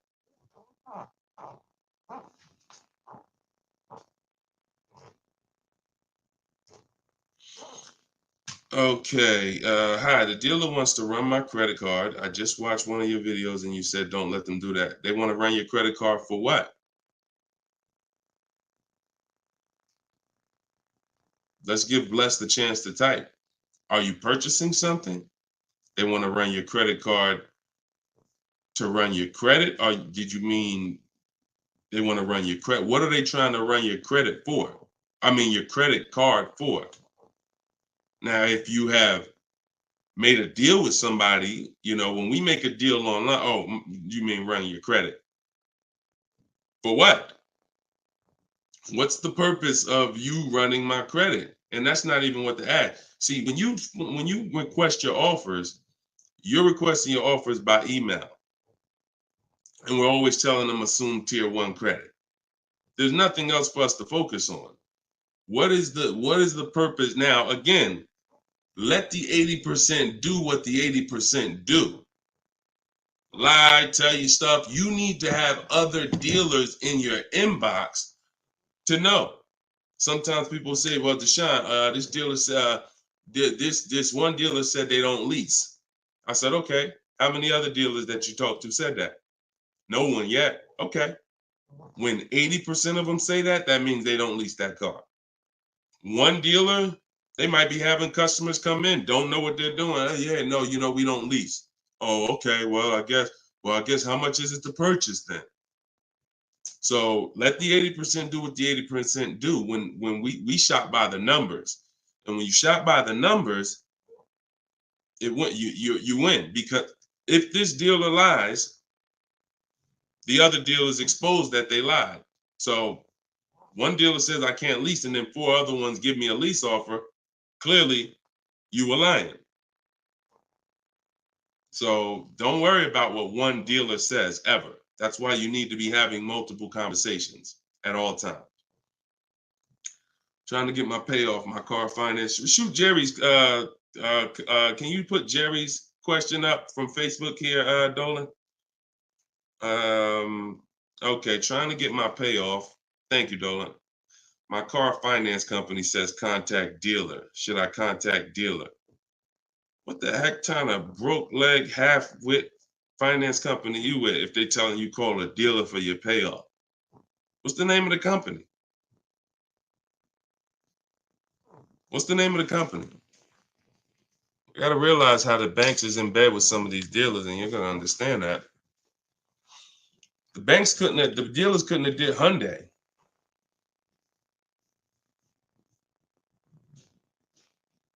Why would they tell you contact the dealer for your payoff? Scumbag. I would call and speak to somebody else. The dealer has nothing to do with the car. If you don't pay that Hyundai, you don't pay your payment for 3 months, is the dealer coming to get the car, or is Hyundai coming to get the car? No, forget about the dealer. The dealer is just a franchise. They're there to sell you the car and put the deal together. Once you drive off, it's between you and the bank. It's between you and the leasing company.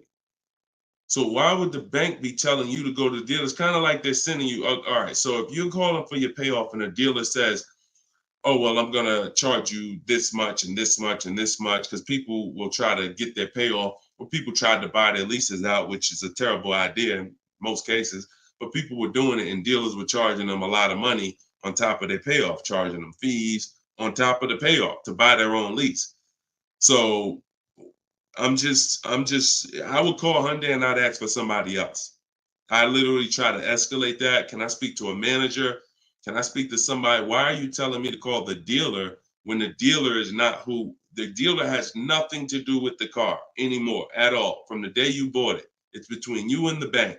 You're the one that I owe. Why can't you tell me my payoff? And I would speak to somebody until I can get somebody on the phone who could give me an intelligent answer. That's ridiculous. That's ridiculous. TikTok quiet today.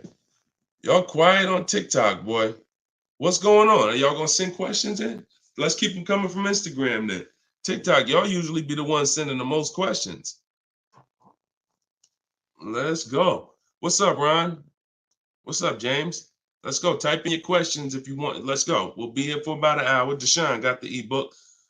Sent email templates out, got responses, perfect. Using the counter offer calculator, perfect. And they usually, and they either stop communicating or say I have to come in to do any further negotiations. We have scripts for that. We have scripts for that. No, none of the other dealers I speak to have said that. Just go to the script. Every single thing is a script because I know what they're going to say. I had to use those same templates. So always keep the conversation. When you make the last counter offer, it's always a question. That counter offer is a question. So now when they come back and say anything, you look for the script that replies to that and keep the conversation moving forward. You know, once you send the counter offers, now you're just getting to the point where you're trying to see who's the best one. That's it. The counter offer calculator makes counters based on the best offer. So whatever that best offer is, it counters everyone. See, and they may stop communicating because they're already high. So if somebody gives me a 1.1% lease and other people give me a 1.4, 1.5, 1.6, when I counter, I'm countering based on the 1.1. Because once one dealer gives me that type of discount, I know that y'all just choosing not to. That's why if they say, how'd you come up with that number? The script is always, it's a little bit lower than my best offer I have already. So they know you can act like this is the bottom price that you have, but we already have the best offer here. That's why we always put in the offers, and the counter offer calculator creates the counter offer based on the best offer. I don't care if none of y'all reply anymore because y'all already showed me y'all are overpriced. So I'm gonna let you know that based on my counter offer, I know this deal could be done. And if the lowest offer, which may happen, says, look, I don't have no more room, I gave you the best, and I snatched that offer. As long as you got 5, then that's really the bottom. And that's the purpose of the counter offer, is to make sure before you close the deal, you have made a counter to make sure you know where the bottom is. But don't let them respond. Forget it. They probably, oh, he made this low offer. You know you could do that deal, but that's all right. I'll get the car from your competition. All good. All good. All right, next question, Dolan. All right. All right. That might not have any other questions. I have an isolated event. Car was totaled. Check getting cut this week. Can I pay to speak with you 30 to 60 minutes for the single purchase? No. No offense. I've been helping groups. You gotta understand, y'all. Look, I have been helping groups buy cars. Look, let me show y'all something, okay? And I'm saying this so y'all understand, right? Since 2021, this is my private group right here.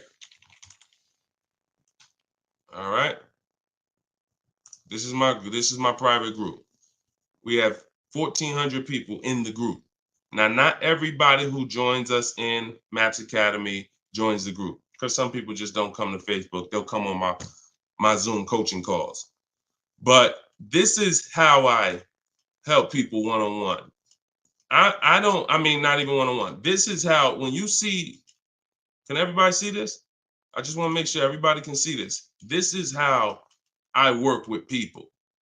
If you're getting my book, you got my book, you got my strategies. This is what we've been doing. Look at the dates. Look at the dates on these cards. All recent. So I don't work with it. It makes no sense for me to work with somebody one-on-one. I don't have to. The people who have been in my group since 2021, we get to the deals, because there's no situation that you're in that's a special situation. I guarantee you that. It doesn't matter. I've had thousands of scenarios. Nothing that you have is special where it requires this special process.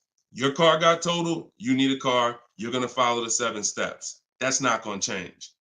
If you don't have a car, you can skip the equity assessment. The rest of the 7 steps apply. It doesn't matter. You think you need a special plan. No, you need a plan. And that's the plan that I have in my book or in my group or what I'm answering here. So you can feel free to ask your question. But your situation, this is very common. There's probably 1 million people around the country in your situation right now. Car was totaled, need a car. Common, very common. I know it's like overwhelming for you, not for me though. Super common. Okay, yeah, check your spam, Jerry. Check your spam or your junk folder. All right,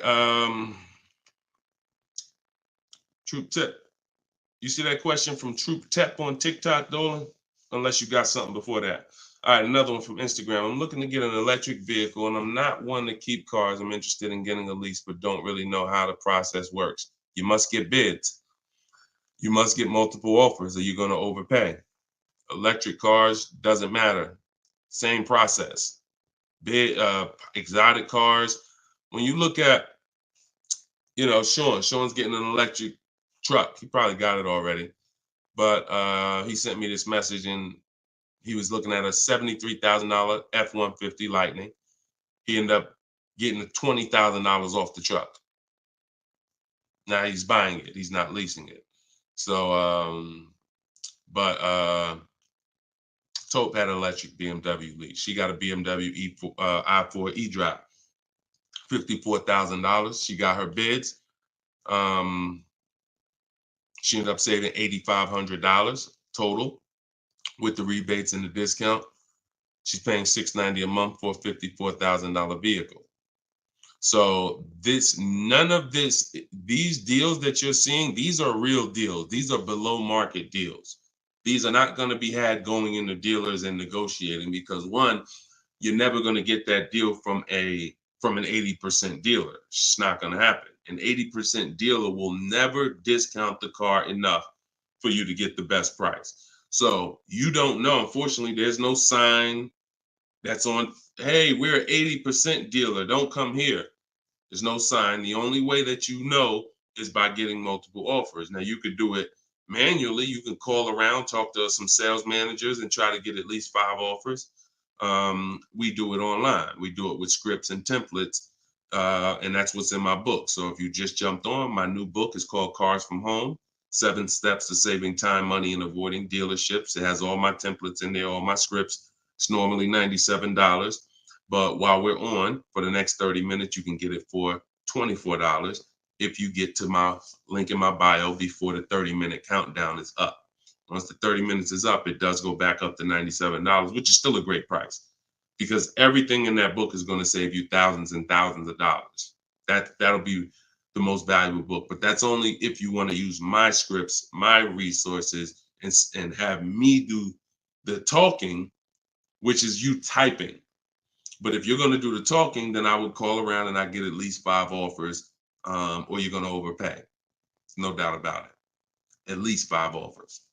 Okay. You can't calculate a lease manually. You can't try to calculate a lease and think. And even if you can calculate a lease manually, you still don't know what rebates are, what incentives there are. Sean didn't know there was $15,000 in rebates.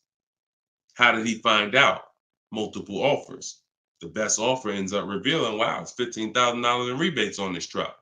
He wouldn't have knew that just walking in and trying to see, all right, what's the best deal I could get? 80% deal is never going to tell him it's $15,000 in rebates. So multiple offers is a must. Okay. Go ahead, Dolan. Great question. I'm new to your platform. I joined late. What do you recommend I do?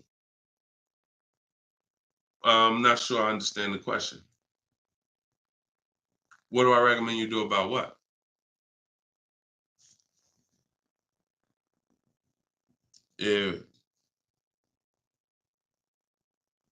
Yeah, Troop Tap.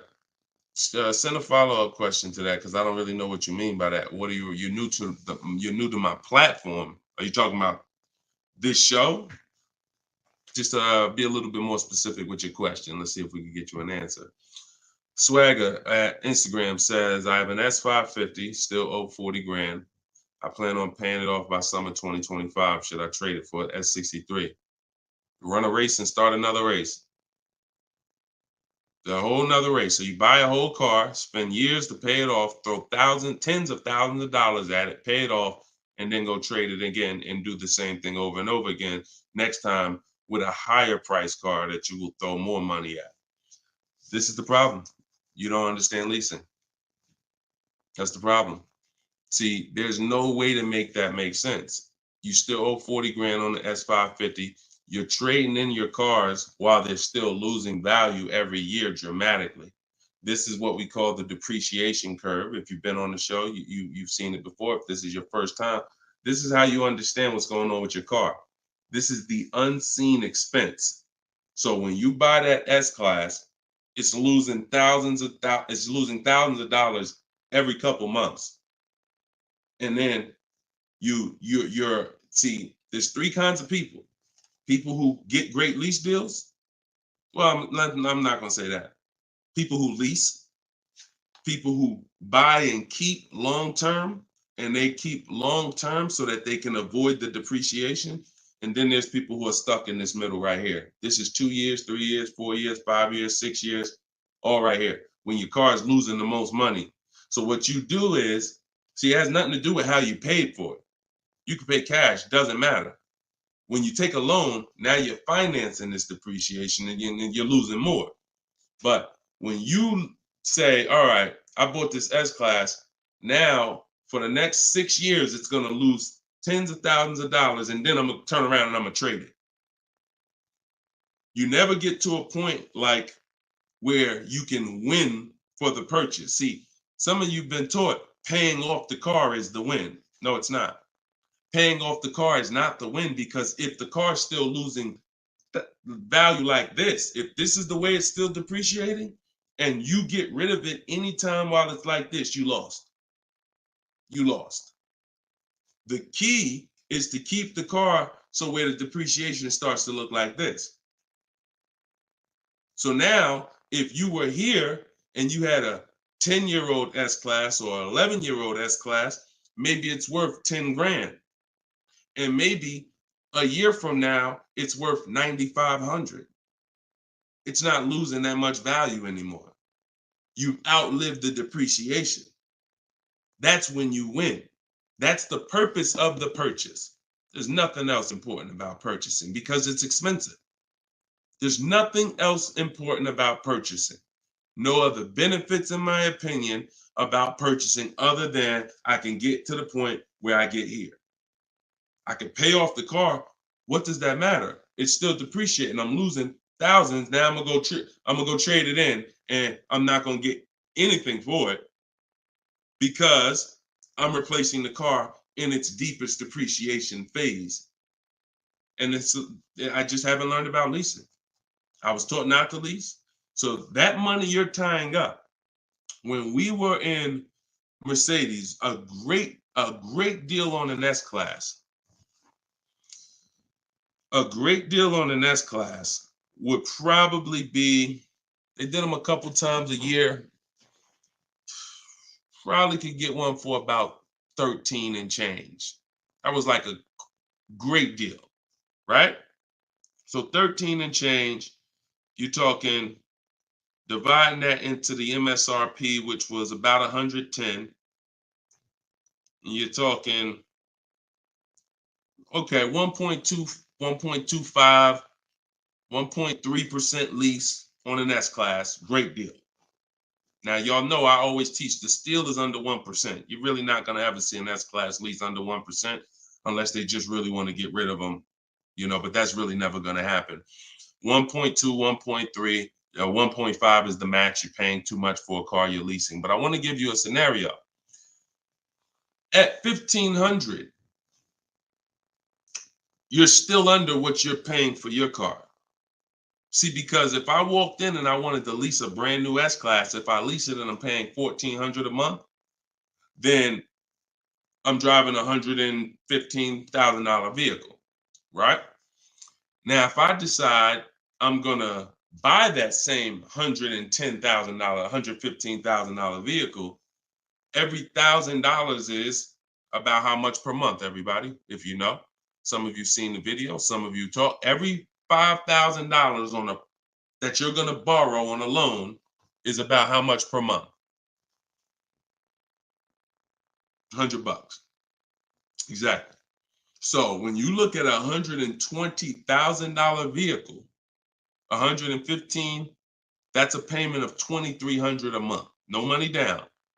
See, we don't talk money down because money down confuses you. In a lot of cases, it confuses you. When you look at the deal with no money into it, no money, now you can start to see how much money you've kind of been missing. Evaluate the deal with no money. Then you choose to put money down if you want, but you evaluate it with no money. So now you got a brand new S-Class, great deal on a lease, $1,400 a month. You gotta buy that to purchase the same exact S-Class, $2,300 a month.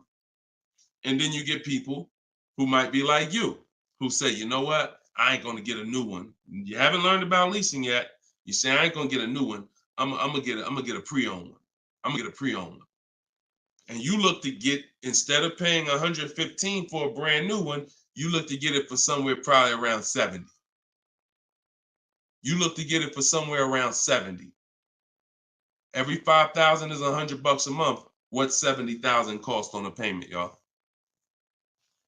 Every 5,000. So you're talking 50 grand, another 20, that's 400, that's 1,400 a month. That's 1,400 a month. So put these numbers together. Great deal on a brand new S-Class. 1,400 a month, leasing it. Great deal on a brand new S-Class, buying it. 2,400 a month, no money going into these deals. Great deal on a used S-Class, 70 grand, 1,400 a month for 5 years. Now, here's where we jack it up. Oh, well, I'll just put some money down. I'll put like 15 grand down. I'm going to take a 6-year loan, God forbid, 7-year loan, stretch the payment out, try to get that payment around 1,000 a month. You don't realize you can't change the numbers by putting more money into it. That doesn't change the actual overall. If 15 grand comes out of your pocket up front, that doesn't change the fact that of the numbers. That's why I break down the scenarios with no money down going into them. So what I would say, if you need to decide if you're going to keep the S-Classes long term, then you should be buying them. If you're going to keep them 8+ years, then you should be buying them. But if you're not keeping these cars 8 years, then you should be shopping for great lease deals because you're just throwing thousands and thousands of dollars away. Same price you paid, same money that came out of your pocket for the last couple of years to drive that used S-Class, you could have been driving and leasing a brand new one. And I know what comes with a used S-Class, brother. I know it. Been with Mercedes. I was with Mercedes 5 years. I know the maintenance. I know the brake replacements. I know the service Bs. I know how much it costs to have an S-Class pre-owned, no warranty, and everything that happens is on you.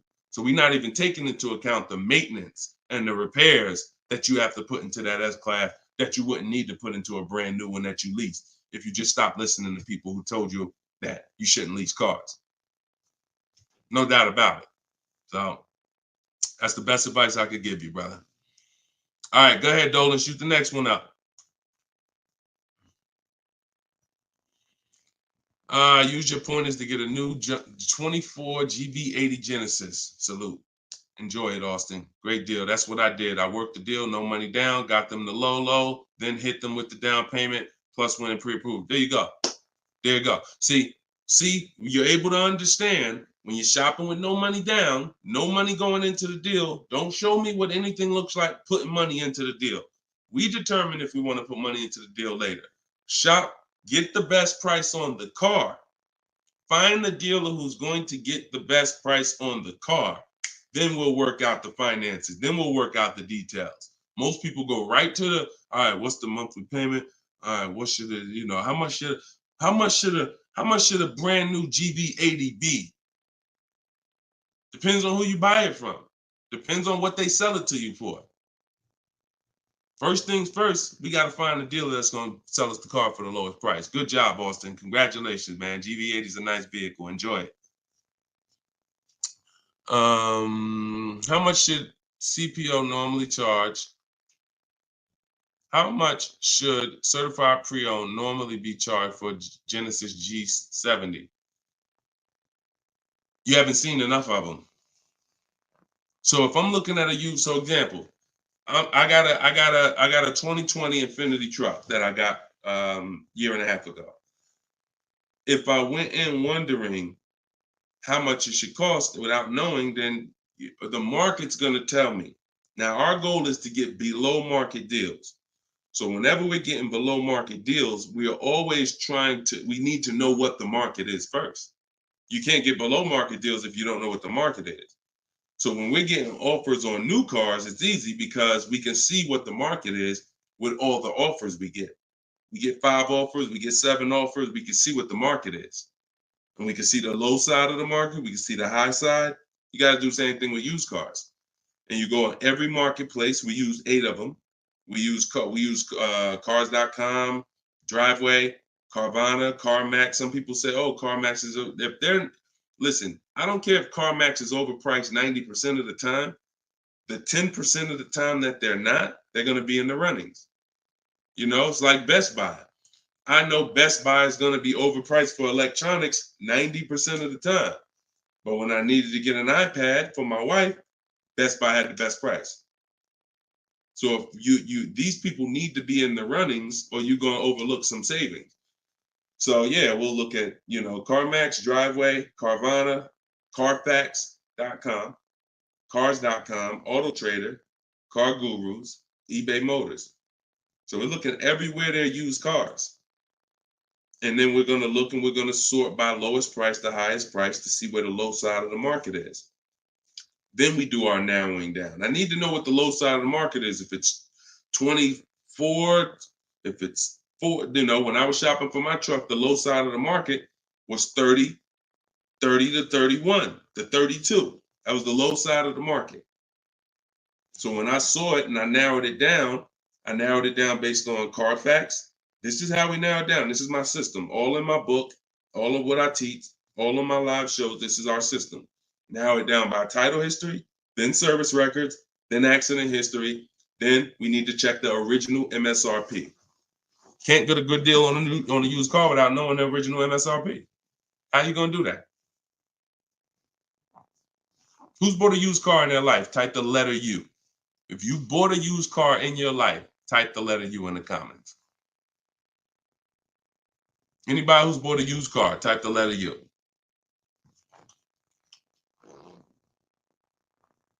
Okay, Cash, I see you. Andre and TikTok, I see you. Okay, Cash, all right. King of Rap, I see you. Okay, if anybody bought a used car, okay. How you get a good deal without knowing what the car was originally? I gotta tell you, I'm the bad news first person. I can lead you to the good news. I gotta tell you the bad news first, though. Think about that. How am I buying something used knowing how much I'm saving without knowing the original price of the item? 2 reasons. 1, I need to know the original price to know what real discount I'm getting. 2, I need to know what's in the car. So when I narrowed it down to I had 4 Infinities that I had narrowed it down to. They were all white. They were all asking between like 31 and 32, similar price range. This is where we get in trouble at. I pulled the original window stickers of the cars. I see that one of them brand new was 46. One of them was 48. One of them was 52. And the one I got was 54.5, brand new. So I'm able to see the discount percentage. In my book, I call this the true value percentage. This is all that matters when it comes to price. And once you do the check and make sure it's a good car, title history, service records, accident history. Okay, now it's time to get to the money. I need to know what the car was originally. I know 54,000. This one I paid 31.8 for. I got a 42% discount. Now, if I would have took the one that was $1,000 less on the asking price, because I didn't know how to do this. Now I didn't know that one was only 48,000 brand new. So it's a smaller discount. It's probably only saving me 30 something percent. The one I got was 42%. Forget what the dealer's asking. The dealer was asking $1,000 more than the other ones I was looking at. But once I saw what the original price of the car was, I knew that that was the best value because you got the most expensive car brand new. Why would I take a car that has less equipment because they're charging $1,000 less for it? But it has 7,000 less equipment in it, 7,000 less features in it. It's the little things, y'all. It's not the big thing. It's the little things that you're missing. And this is what we do. This is why I'm here. And for those who are willing to listen, we teach you how to do it the right way.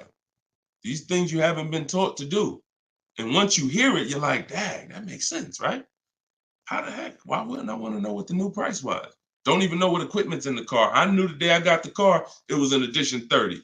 I saw the original window sticker, remote start, all these features, backup cameras all around, black mirrors. I saw all of that because I got the original window sticker. These are the things you must do. And the last thing we do is we verify there's no bogus fees before we go to the dealer. Because some people will be in the lowest prices online, but they have no intention to sell the car for that price. They want you, they're depending on you to come in because they know other people will, untrained, no strategy, walk right in. Hey, I saw the price online. Okay, yeah, sit down, sir. Let me do these numbers for you. Price goes up by $5,000. No intention. So you wasted your time. I'm listen, God bless you. Yo, Deshone, I'll just walk away. I'd rather not walk away. I'd rather you not have to walk away. And when you truly learn the science and the right strategies of shopping online, like I'm teaching you, you won't be walking away because all you lose when you walk away. Still need a car, don't you? Somebody else just gonna buy that car. It's not like you like, oh, I'm gonna put a sign out. Nobody buy this car. They wasted my time. That car gonna sell. So it's best to learn, how can I make sure I never put a dealer in a position to waste my time? Because while you were at that dealer that was overpriced, the best price car was selling. Because the best price cars don't wait online. They 24, 48 hours, they're gone. So while you wasting your time with the fake dealers, the best ones are the car's gone. That was really the good deal. Okay, so you do all of this from home before you go. By the time you go to a dealer to see a used car, you should already know if that car drives the way I want it to drive, the deal is done. This is the best price online. And when I get there, I usually ask for $500 to maybe $1,000 off when I get there. Never over the phone. You have no leverage. Why would I call a dealer that I know, I've done my research, you got the best price car in the market, and call them and say, hey, could you take off another $1,000? No, there's no leverage there. You make sure there's no bogus fees. Then we go. We're there. We test drive. I like the car. Could you do another 500, 1,000? If they say no, you know they're honest. Hey, I don't have a room. Oh, hey, I just put the car online 2 days ago. Like, I haven't even given it a chance yet. I understand. I'll take it. See, you got to know when a deal is in front of you. And that's the problem. You don't have enough information to know when a deal is in front of you. So you're going to hesitate. And you're going to walk away from a deal because you think, oh, nah, dude don't want a deal, man. I asked him to take off $2,000. You can't take off $2,000. You didn't do your research. Because dealers use a tool called vAuto. They know where their car is priced in the market. vAuto tells them where every similar car is priced at online. So if they're the top 3 prices online, they run their business a different way. They want to sell cars fast. You can't go in thinking you're negotiating with someone who marks their cars up by thousands, who's number 15 on the price list. You walk into the best price deal online and think, yo, I'm asking for $2,000, $3,000 off. Let's go. You don't want to negotiate? No, you got it. And when you do your research, you know where the best price is. And that's what I want you doing. I want you walking in, if you're shopping for a used car, knowing this is the best price car in the market. I verified there's no bogus fees. I'm going to drive it, and then I'll ask for a little money off when I get there. And regardless of the answer, I know I won. They split it with me, I won. They can't do anything more because they're the lowest already, I won. If they accept the offer because they're just like, listen, you drove down, man, let's go, let's get it over with, I won. Either way, I win. That's the name of the game. Thanks, Austin. I appreciate you, man. Go ahead, Dolan. Next question. Okay. Casa Day, could y'all keep, if y'all gonna spend some time with us on TikTok, can y'all tap the screen and just run the likes up for us so we can get TikTok, so we can make sure TikTok knows we're doing something big over here. They can send some more people over. Appreciate y'all. Yep. Thank y'all. I see them running up. Thank y'all. Every couple minutes, y'all just tap the screen. It just helps the broadcast. We appreciate you. This is from Facebook. Casa de Cel. Hi, I'm paying off a Land Rover. Blue Book says its trade-in is $40,000. That's garbage. So throw that out the window. Blue Book is trash. Blue Book is a marketing website. They don't buy cars. And so what you want to do is you want to get a real number, which is an offer. Your car is not worth what an algorithm says it's worth. Your car is worth what someone's willing to pay you for it today. So you want to go, this is part of our process. We call it equity assessment. There's 7 steps in my book. Once you decide leasing versus buying, that's step 1. Most important question is, am I going to lease or buy? Because you can't get a good deal on a purchase if you should have leased. No way. If you were supposed to lease, because you don't keep your cars 8 years, but you bought, you have a horrible deal. You're going to lose it depends on the price of the car. You'll lose over 10,000 on a higher price car. You probably lose 4, 5, 6 grand on a lower price car, at least 4 grand, 5 grand. So that's step 1. Now, once you decide that, we move to step 2, which is the equity assessment. Equity assessment is any vehicle we have, we need to assess if there is equity in it or what the equity is. And it's based on offers. So when you go to Kelly's Blue Book instant cash offer, not KBB, not Blue Book, instant cash offer, Kelly's Blue Book, you're going to see that Kelly's Blue Book led you astray. In most cases, telling you your car is worth $48,000. Because this is when we begin to expose that Kelly's Blue Book was a marketing website and they would tell you anything. Kelly's Blue Book is owned by Autotrader.com. What they began to do maybe 7 years ago is they begin to buy cars. So they didn't just give you there was a little button on here that says, we'll make you a cash offer. And I would do this with people in the dealership when I was there. They would come in and say, hey, Blue Book said my truck is worth $48,000. I said, oh, really? Well, and I explained to them that Kelly's Blue Book is an algorithm site, but they do have this feature where you can click a button and you go through a nice 5-minute appraisal and they'll make you an offer themselves. So now let's go through this and let's find out what they're going to offer you. And you go through the 5-minute appraisal and they make you a cash offer, and it's usually $2,000 to $3,000 less than what they told you your car was worth. So they'll send you into a dealer fighting for a number that's not real, and you're looking unresearched, unaware, walking out saying, oh, well, I know my car's worth 48. So that's why we don't use them. And again, the offer you're going to get is from them. So it's not even like, well, oh, we don't use Kelly's Blue Book. And then, no, we use Kelly's Blue Book, the instant cash offer tool. And you're going to use that. You're going to use CarMax. You're going to use Carvana. You're going to use Driveway.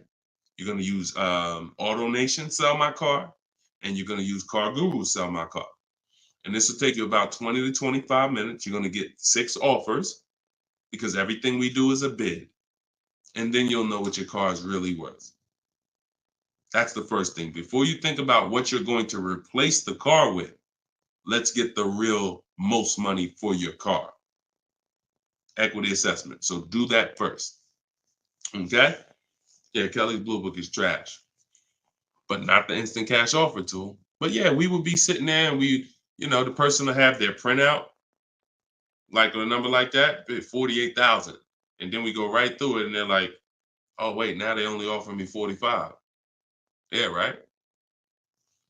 So if the people who told you your car is worth 48 is only offering you 45 for it, what does that tell you?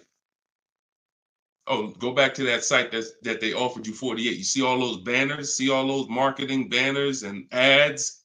Yeah, that's why they need millions of people to come there to have that make sense for them. All right, go ahead, Dolan. Next one. Right. This one's TikTok. Can I get advice on walking in a dealership with a check in hand strategy? Don't walk in with a check in hand. 80% of deals are overpriced, Andre. You can walk in with a check in your hand. If you get somebody who's really good, they're going to take the check. And that's the mission. Get that check out of your hand into our bank account. And if you're dealing with an 80% dealer, you lost. See, again, I'm giving you boundaries so that you can understand. If you break the boundaries, if you choose to go over the boundaries, that's fine. But I've been doing this for a very long time, and everybody that knows me, everyone that's close to me, be it here in New Jersey or be it in my group, they know that I'm the person who helps you save the money on cars. I would put my money against anybody that I'll get a better deal than you. Now, if you're shopping, I wouldn't put my money against any of my people who learn from me. Anybody that learns from me, I wouldn't bet that I could get a better deal than them. If we got the same time frame, we're gonna get about the same deal. But somebody who has no strategy, just shopping, going into dealers, I'll put any amount of money. I bet you $1,000 today that I get a better deal than you without even leaving my house. So I want you to be in that position because you don't know who you're dealing with. If you're in an 80% dealer, they knock off $3,000 for you, $5,000. You think you won? Look,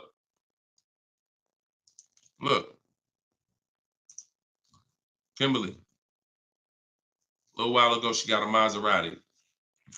Posted this in the group. It was a $91,000 Maserati. She ended up leasing it for $944, but I want to show you the money breakdown. Before she accepted that offer, she had an offer of 20 grand off right here. So she had an offer on an 86. So pay attention to this. $86,000 vehicle, they were taking 20 grand off for her. 20,700 to be exact. She ended up going and getting a $91,000 vehicle for $944 a month. So even a better deal. So she ended up saving more than 20 grand, more than 21 grand. Why is this so important? Because if she would have went in and got excited, she'd have walked into a dealer, walked in, and somebody would have said, all right, listen, I know you're serious. Today only, I'll knock 10 grand off for you. 10 grand. She probably never heard that in her life. $10,000 you're going to take off the price of the car. Yeah, I knocked 10 grand off. All right. Somebody who's not educated, someone who's not researched, rather, someone with no strategy. Let's go. Let's sign that. And telling our friends, you know, they took 10,000 off from me. Until we get 5 to 7 offers, we don't know what the best number is. She wouldn't have saved over 21,000 on her brand new Maserati. So when we talk about this money is not hundreds. This money is thousands. Some of you, if you're buying luxury cars, tens of thousands, 5-figure deals that you are going to just leave on the table. Going in, that's some 1990 joint. Oh, walk in, check in hand. Yo, I got a check. Who wants to sell me a car? 1990. You're doing the same things that someone in 1990 did. Let that sink in. So what do? You stay home, you get offers from home. Now, all of you who are like, Deshone, I want to do it your way. I don't want to have to figure this out. Give me the roadmap. That's my new digital book, Cars from Home, 7 Steps to Saving Time, Money, and Avoiding Dealerships. All my scripts are in there. My strategies for leases, my strategies for purchases, my strategies for used cars, the bank bidding war, where we make banks and credit unions bid for our loan. We guarantee all the money that we want to guarantee that there was not a dime that we could have saved when we make our car deal. And the only way that's going to happen is through bids. When I sell my car, not trade it, I get bids. When I buy my car, I get bids. When I get my loan, I get bids. You walk in with that check, man, that check won't be in your hand very long. So everybody could get the book for 75% off. It's normally $97. But in my TikTok bio, click the link in my TikTok bio. You won't leave the broadcast, so you could actually come and catch the last couple minutes of the broadcast. But go there as long as you get there before the timer. It's 30 minutes. Once the timer hits 0, it's back up to $97. And if you're on Facebook or if you're on YouTube, we got a link in the comments section for you. If you're watching us on a television, then you can use your camera and you can scan the QR code and it'll take you there. Get your book for 75% off, and you'll have these strategies for the rest of your life. And I also update that book. Some people say, man, is the book available in print? There's too many things that change. I change scripts.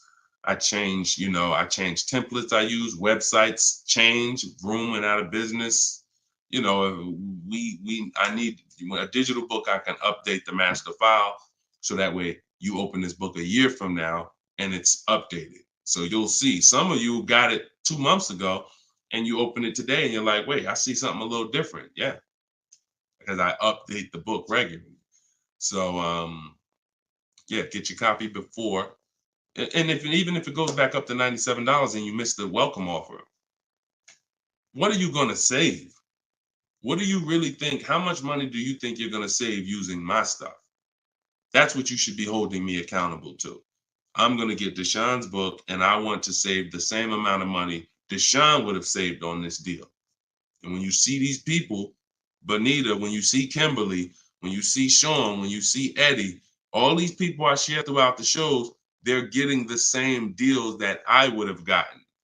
But they were just like you. They weren't in the car business 14 years. Frina, she just got this Jeep a little while ago. Look, 2024 Jeep Grand Cherokee. Look, $65,000 MSRP, $579 a month, 0.88% lease deal. I use all the scripts, contacted the dealer, I followed the program, used the scripts, contacted the dealer, sealed the deal. We're in a different world. So you either gonna come over to our world or you're gonna stay in your world. And your world is painful and expensive. Painful and expensive. Spending hours in dealerships, multiple visits, going back twice, 3 times. Painful. Every car deal I make is from right here where you see me at. I'm right here. Go ahead, Dolan, shoot the next one up. Austin, I see you. God bless you and everyone online. I have to get back to work. Thanks for checking in, man. Always enjoy the new car too. Because my payment is due in 15 days. Enjoy, man. God bless you. Swagger from Instagram says, it's smart to buy the vehicle after leasing it for 3 years. No, it's a horrible idea. You've already had the vehicle for 3 years. You're buying a used car now. So leasing and purchasing is an entirely different philosophy. When we lease, we're getting great lease deals. We're driving vehicles for pennies on the dollar compared to people who purchase them. All those lease deals. You saw Frina, that same $65,000 vehicle is $1,100 a month. Someone is out there paying, unless they put up a ton of money down, they are out there with that same Jeep that Frina just picked up and they're paying $1,000 plus a month for it. She's paying $579. Why? Because they said they don't lease? Well, you go ahead with your non-leasing stuff and pay double what I'm paying. Now, if you're keeping the vehicle forever, 8, 10, 12 years, in my book, I created the 8-year rule. The 8-year rule is when you begin to win as a purchaser, because that's when the depreciation is going to cool off and make sense. You can get some of this money back because the person who's leasing is killing you. In terms of the money that's not coming out of their household compared to yours, they're killing you. So you now need to try to catch up one day. And if you catch up, the only way you catch up is you keep your car until the depreciation cools off 8 years, 9 years, 10 years, 12 years. And that's where you win. You can't do that with a lease. But keeping your car 6 years or 7 years is not anywhere near enough time for you to catch up to a person who leased and got these great lease deals. Because you're paying for the whole car. New car, used car, doesn't matter. A new car, you're paying thousands more than a person who leases. A used car, over 8 years, you're paying about the same money as a person who leases for a used car. So by the time you go and replace that car, if you kept it 8 years, your car's already 11, 12 years old, 13 years old. Person been leasing, been driving brand new cars. So there's no comparison. It's great lease deals are here, long-term purchases are here, and everyone stuck in the middle is just losing thousands and thousands of dollars. I'm sorry to tell you, but if I don't tell you, no one's going to tell you. You buying cars, trading them in 4, 5, 6, 7 years, when they're still depreciating heavily, you're losing compared to people who purchase and keep long-term and people who get great lease deals. You're losing thousands. If you buy your lease, now you're switching and saying, okay, why do I want to buy a used car now? Because that's all buying a lease is.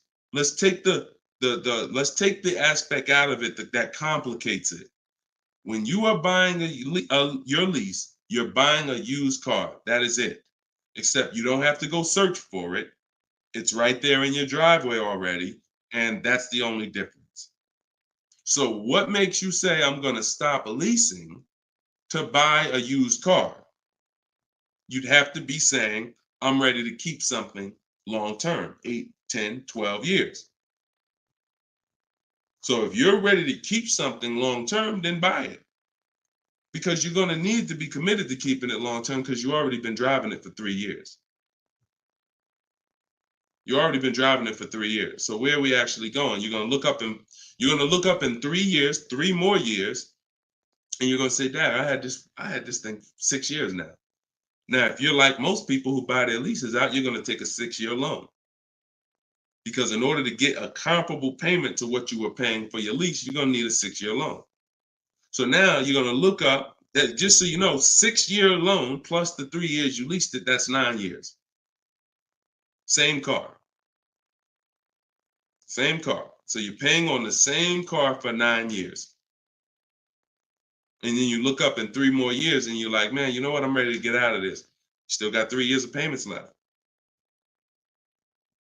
Only scenario where you can pay on a car for 6 years, turn around and still have 3 years of payments left is when you bought your lease. Makes 0 sense. Makes no sense. Unless you're keeping forever. That's a different story. You want to keep it till the wheels fall off, then buy the lease. It's the only way it's going to make sense because you're paying so long on a car, the same car, you better be keeping it long enough to have it make sense. And that's not 5 more years. Your loan ain't even paid off in 5 more years. Buying your lease is a horrible idea for most people. Horrible, horrible, horrible idea. And it's just because what you don't want to shop. You don't want to shop. You don't want to get in the market. Old strategies, you're scared. New way, sitting at home, get bids, let the deals come to you. Because that's what I see. I saw tons of people buy their leases for the last 3 years because they were just scared to shop. Oh, it's not now here. I don't want to. We've been making deals since the pandemic. Deals been out here for people who shop and know how to get deals. So unless you're changing your whole philosophy, I'm stressing to you how bad buying your lease is. All right. This one's Instagram. If I'm searching for a car, but I want a specific trim, should I search the entire market for only that car and the trim level I'm looking for? If I want a specific trim, that's the reason why I use the 25 to 5. 25 to 5 strategy in my book is what we do for new cars and leases. Because when you walk into 2 dealers, it's another reason about not shopping this limited way anymore. If you're shopping from 2 dealers, all you have is what they have. If 2 dealers don't have the trim, you ain't got nothing. When we reach out, we're connecting with 25 dealers online. So if that car is out there, I'm giving 25 dealers. I'm shopping out of 25 dealers inventory.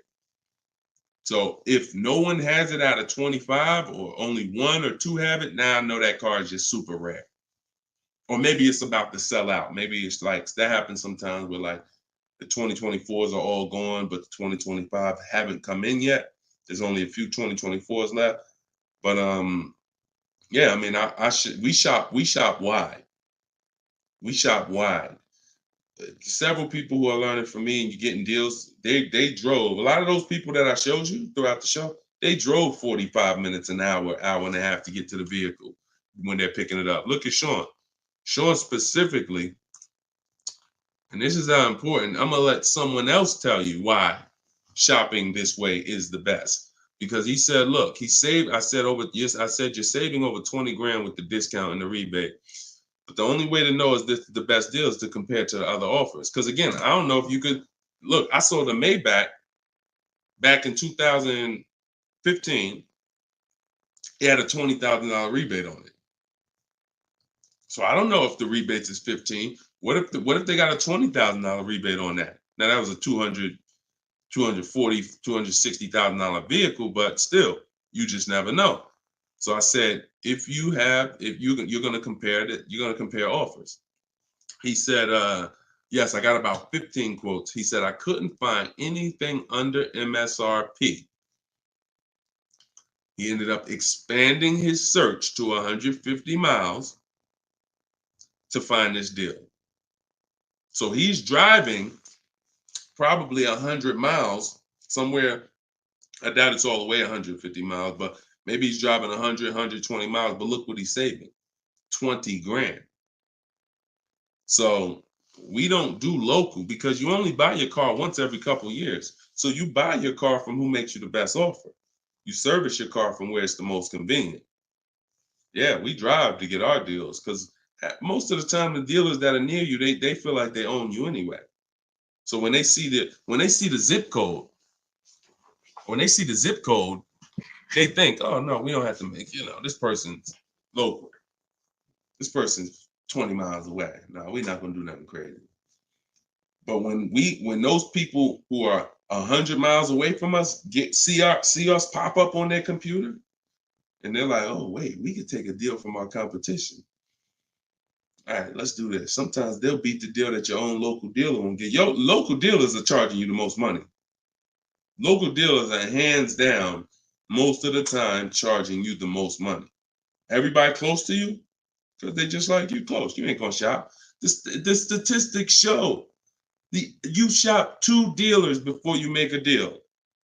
That's what the statistics show. Look, right here. Let me show you something. When I tell you, look, no offense, I wouldn't be trying to help you if I could, but I gotta keep it real to you. This is all stuff we know about you. Look, how many dealers does the average person visit before buying? 39% future car buyers plan to visit at least 3. They won't, because the actual statistics show 4.2 websites a person visits, and then it's 2.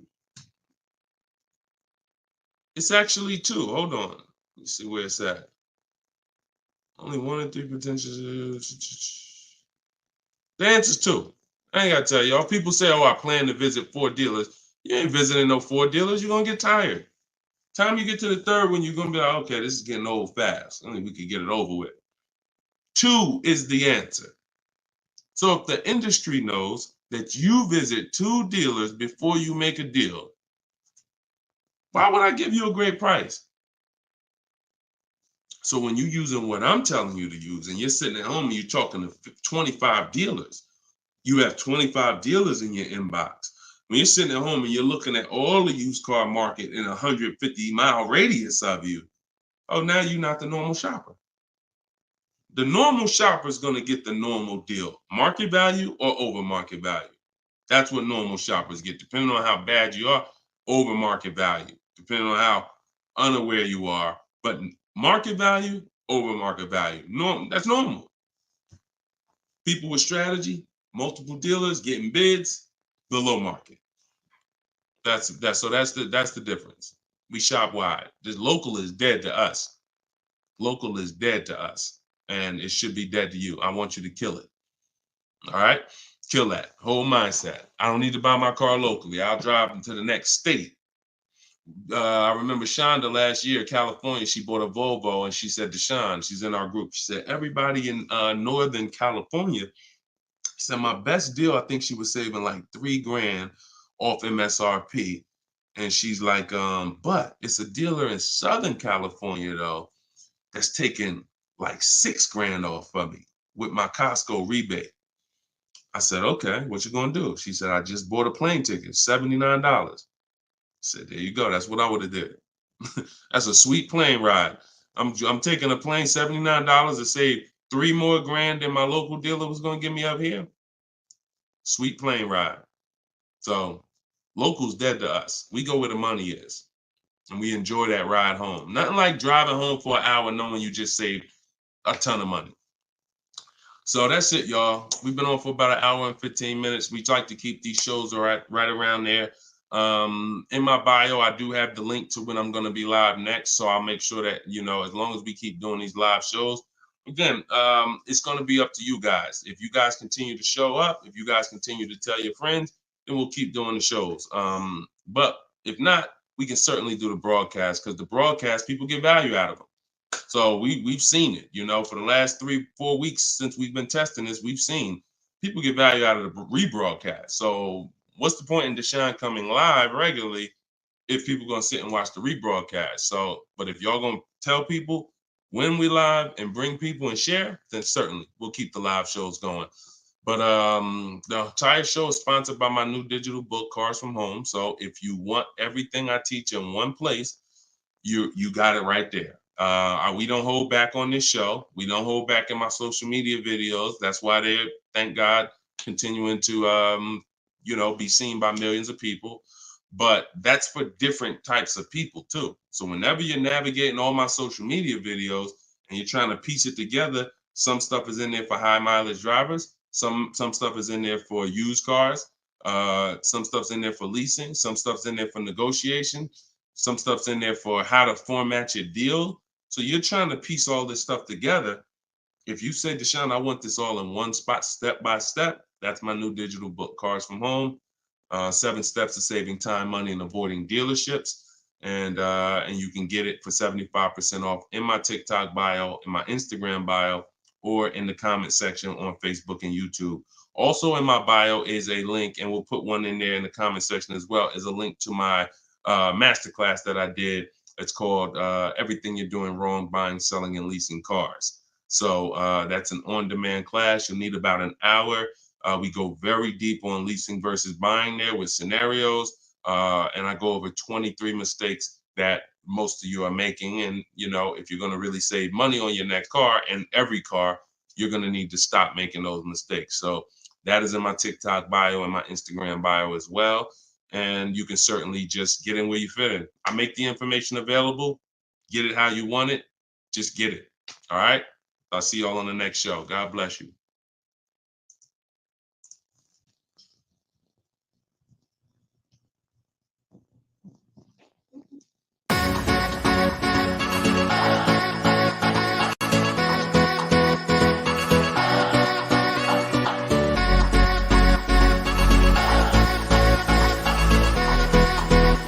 The worst possible thing you could say when you walk into a car dealership. I spent 5 years with Mercedes-Benz, 5 with General Motors, and the worst thing a person could say when they walk in is, if you could just get me to this payment, we got a deal.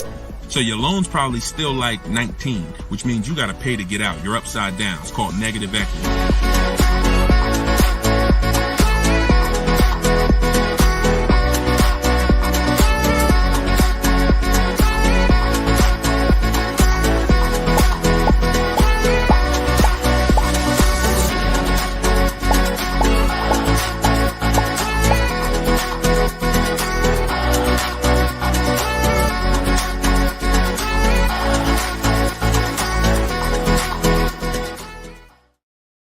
What's going on? Welcome, everybody.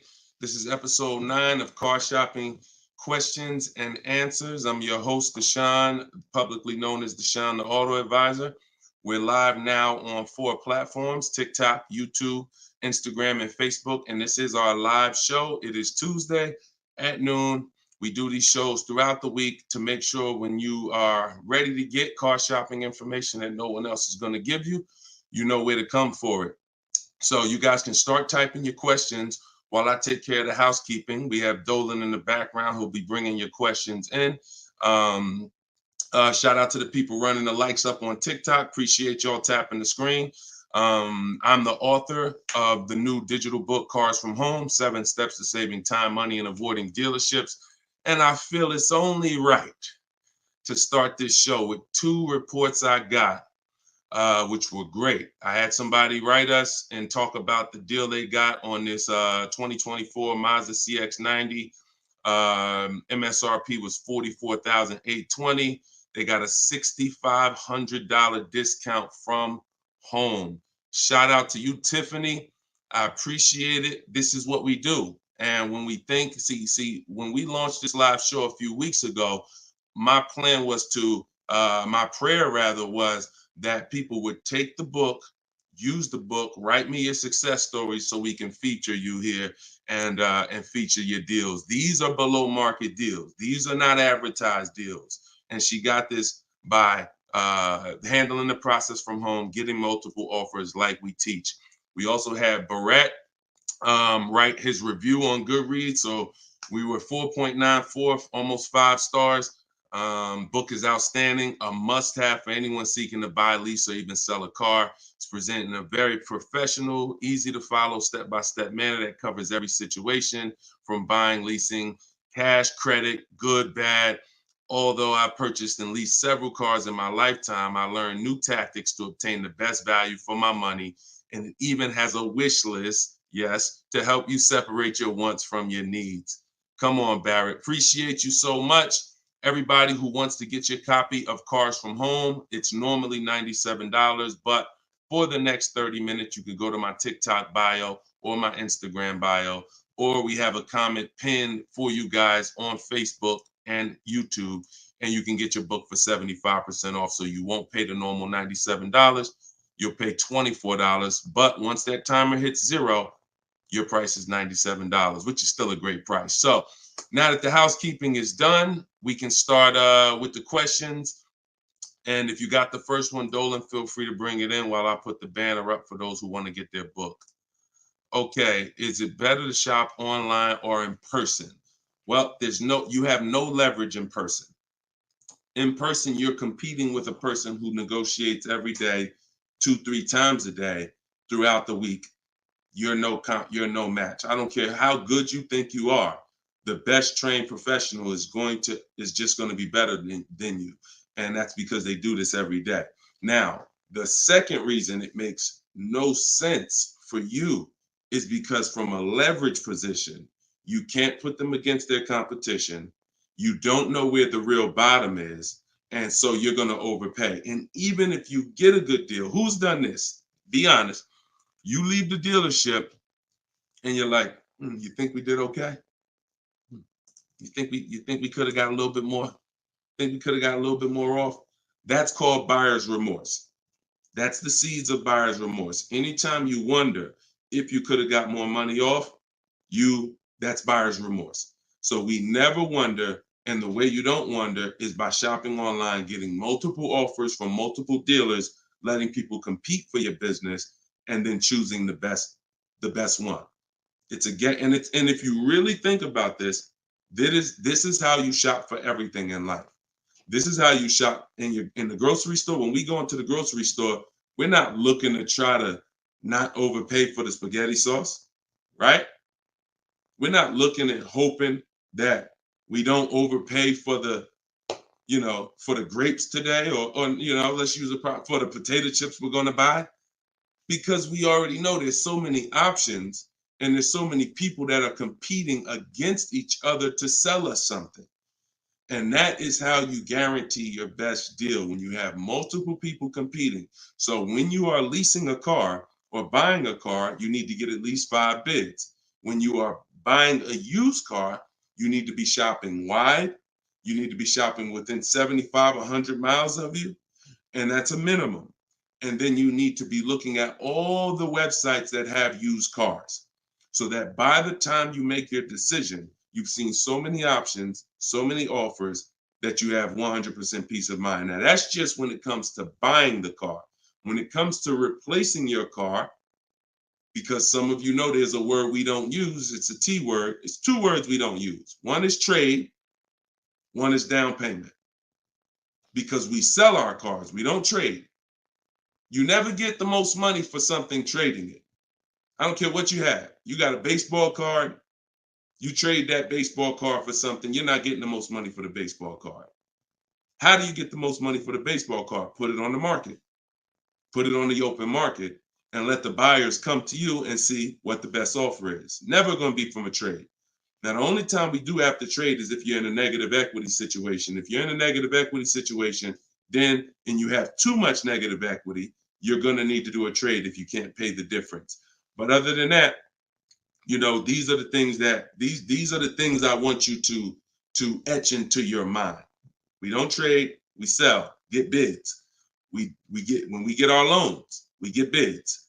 And when we buy our cars, we get bids. That's how we guarantee that we get the below market prices that other people aren't getting. Okay? Go ahead, Dolan. If you got the next question, shoot it up. Okay, this one's from Instagram. What fees are included when you buy a car from out of state? I mean, if you're buying a car out of state, standard fees are, if you are purchasing a car, purchasing, not leasing, standard fees are tax, documentation, DMV.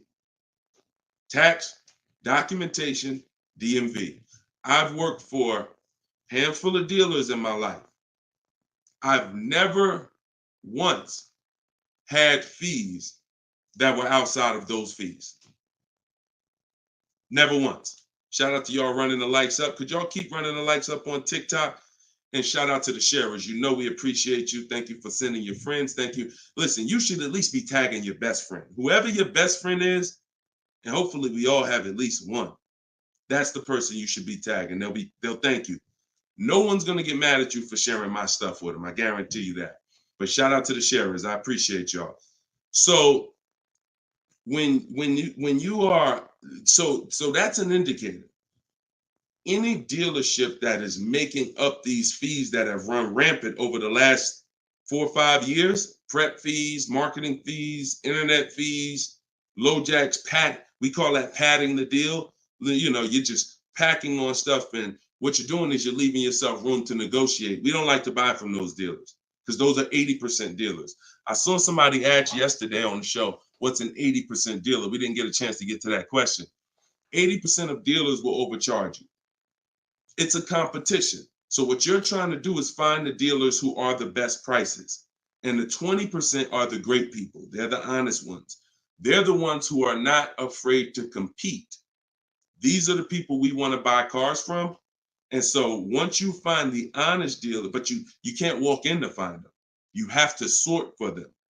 Because if me and you are standing next to each other on the street and there's 10 dealers in front of us, and they say to us, 8 of these dealers are overpriced. 2 of them are the best price, but there's no label on them. What's the odds that we're going to walk into the 2 that are the best price? Not really that good, right? But if we're at home and we're talking to all 10 of those dealers at once, we're going to reveal who the 20% is. So that is our goal. Our goal is to always find and buy from the 20% dealers, and we let them come to us through online bidding, through online shopping, never through walking in and dealing. Because if you're dealing, as I said, with a dealer who has padded that deal so much, you go look at that deal and there's $4,000, $5,000, $6,000 in made up fees to pad the deal. There's no amount of discount you can get where you're going to get a below market deal. They've just set it up that way. I could take off $5,000 for you, make you think you won. You're still not below market. So that's the psychological things you have to understand. And that's why we shop from home. All right, shoot the next one up, Dolan. Great question. All right, good question. I see Instagram coming through with some great questions today. Keep typing your questions. TikTok, if my lease is expiring, can I go finance a new car? Is there equity in my lease? Well, the first thing you need to do if you decide, well, first of all, you got a little switched up there. It sounds like you're trying to go from a lease to a finance. That's not usually normal. What's normal is you go from a finance to a lease. Because a lot of you who found out that you're not keeping your cars 8 years, you're breaking the 8-year rule, you're overspending by thousands of dollars because you were taught never lease. So a lot of you have found out over the last couple weeks of shows, or maybe you watch videos, or maybe you went to my masterclass and you found out that that was bad advice. Not only was it bad advice, it was very expensive. It has cost you more money than you should even calculate. It doesn't do you any good to calculate how much money you lost not leasing when you're not a long-term person. But that's the more common path, finance to a lease. To go from a lease to a finance is a different mindset. You go from getting cars, paying a very small amount to drive brand new cars, and then transitioning to a finance. So first step, my process is 7 steps. The first step is always to choose leasing versus financing. Good. Thank you, Mr. Silva. I appreciate you. Shout out to everybody tagging on TikTok. Appreciate you. That's the first step. I call that the most important question. So for everybody's on here who's car shopping, if you're car shopping now or you will be in the next 12 months, type me in the comments. Everybody who is car shopping right now, or you're going to be car shopping in the next 12 months, type me in the comments. And I'm going to give you the first word. And I want y'all to always, when you come on this show, be prepared to dialogue. Like, be prepared to dialogue. Have your hand by your keyboard. You're going to learn a lot more engaging in the dialogue than you will sitting back and just listening. Active learners learn better than passive learners. Okay? So now, all of you who said me, I want you to ask yourself, how many years are you keeping the next car? Because this is the lease versus finance question. This is the lease versus buy. I'm not going to say finance because some of you are going to pay cash. This is the lease versus buy question. How many years are you keeping the next car? Gary said forever. Okay, there we go. So that's a good indicator till the wheels fall off, Joseph on Instagram. I see you. Okay, here's the question. 72 months. Okay, that's 6 years. You shouldn't be buying, Frankie. And I'm going to tell you why in 1 second. As long as it lasts. Now, when you want to try to get a little bit more specific than that, because sometimes you'll buy a bad car. It only lasts 5 years, where if we know we're going to keep this thing long term, we want to make sure we buy a car that's a quality car. That's what we want to make sure that we do. Buy a car that's a quality car. All right. So let's do, okay. So all of you, if your answer, I see you, Andrew, you 6, I see Teresa 10. Okay. Now, here's the rule. I call this the 8-year rule. The 8-year rule is based on when cars lose the most money. So it's not based on, see, some of you have been taught you pay off your car, get the title, do whatever you want. You want to trade it in, do what you want. I'm here to tell you that that's cost you because you don't understand the unseen expense. And the unseen expense is the one that's hurting you. That's depreciation. So the first thing you're trying to get when you're deciding I want a car is, how am I going to avoid big depreciation? Big depreciation. You buy a car for $30,000 today. What is it worth in 3 years? Even if you don't drive it. See, this is these are the things that you've been, oh, well, I want to buy a car. I drive as much as I want. But even if you don't drive a car, if I sat a car right outside your house right now and said, Lily, this car is worth $30,000, and you said, Deshone, I don't need a car. I already got a car. And I said, but it's yours. Here, it's yours. It's worth $30,000. You don't drive it. You come back a year later. What's that car worth? Told y'all, stay by the keyboard. What's the car worth? See, we're going to dispel this myth right now, because some of you don't understand, because of what you've been taught, that you think, oh, if I buy a car, I could drive it. I don't pay for the mileage. I'm going to show you that not only do you pay for the mileage, you pay even if you don't drive it. See, look, Alvin said 24. Look, didn't drive it 1 mile. Days on Instagram said 24. Look, didn't drive it 1 single mile. That's probably accurate. So think about that.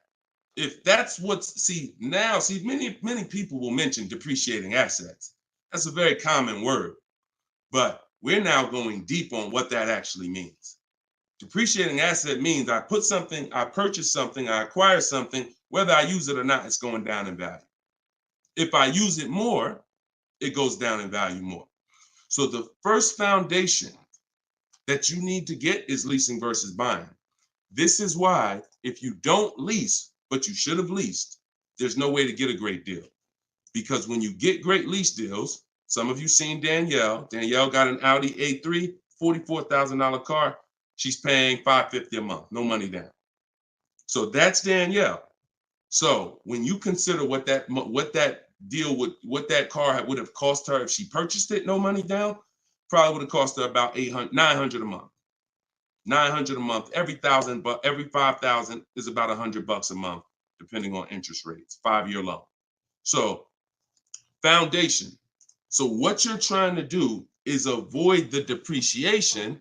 Y'all know when I break this out, y'all know what this means. Some of you, if you're new here, you may not know, but this is what this means. This is how your car loses value year 2, year 3, year 4, year 5, but then it starts to level out.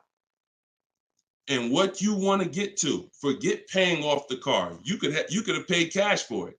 Doesn't change this. Deshone, I got a loan on it.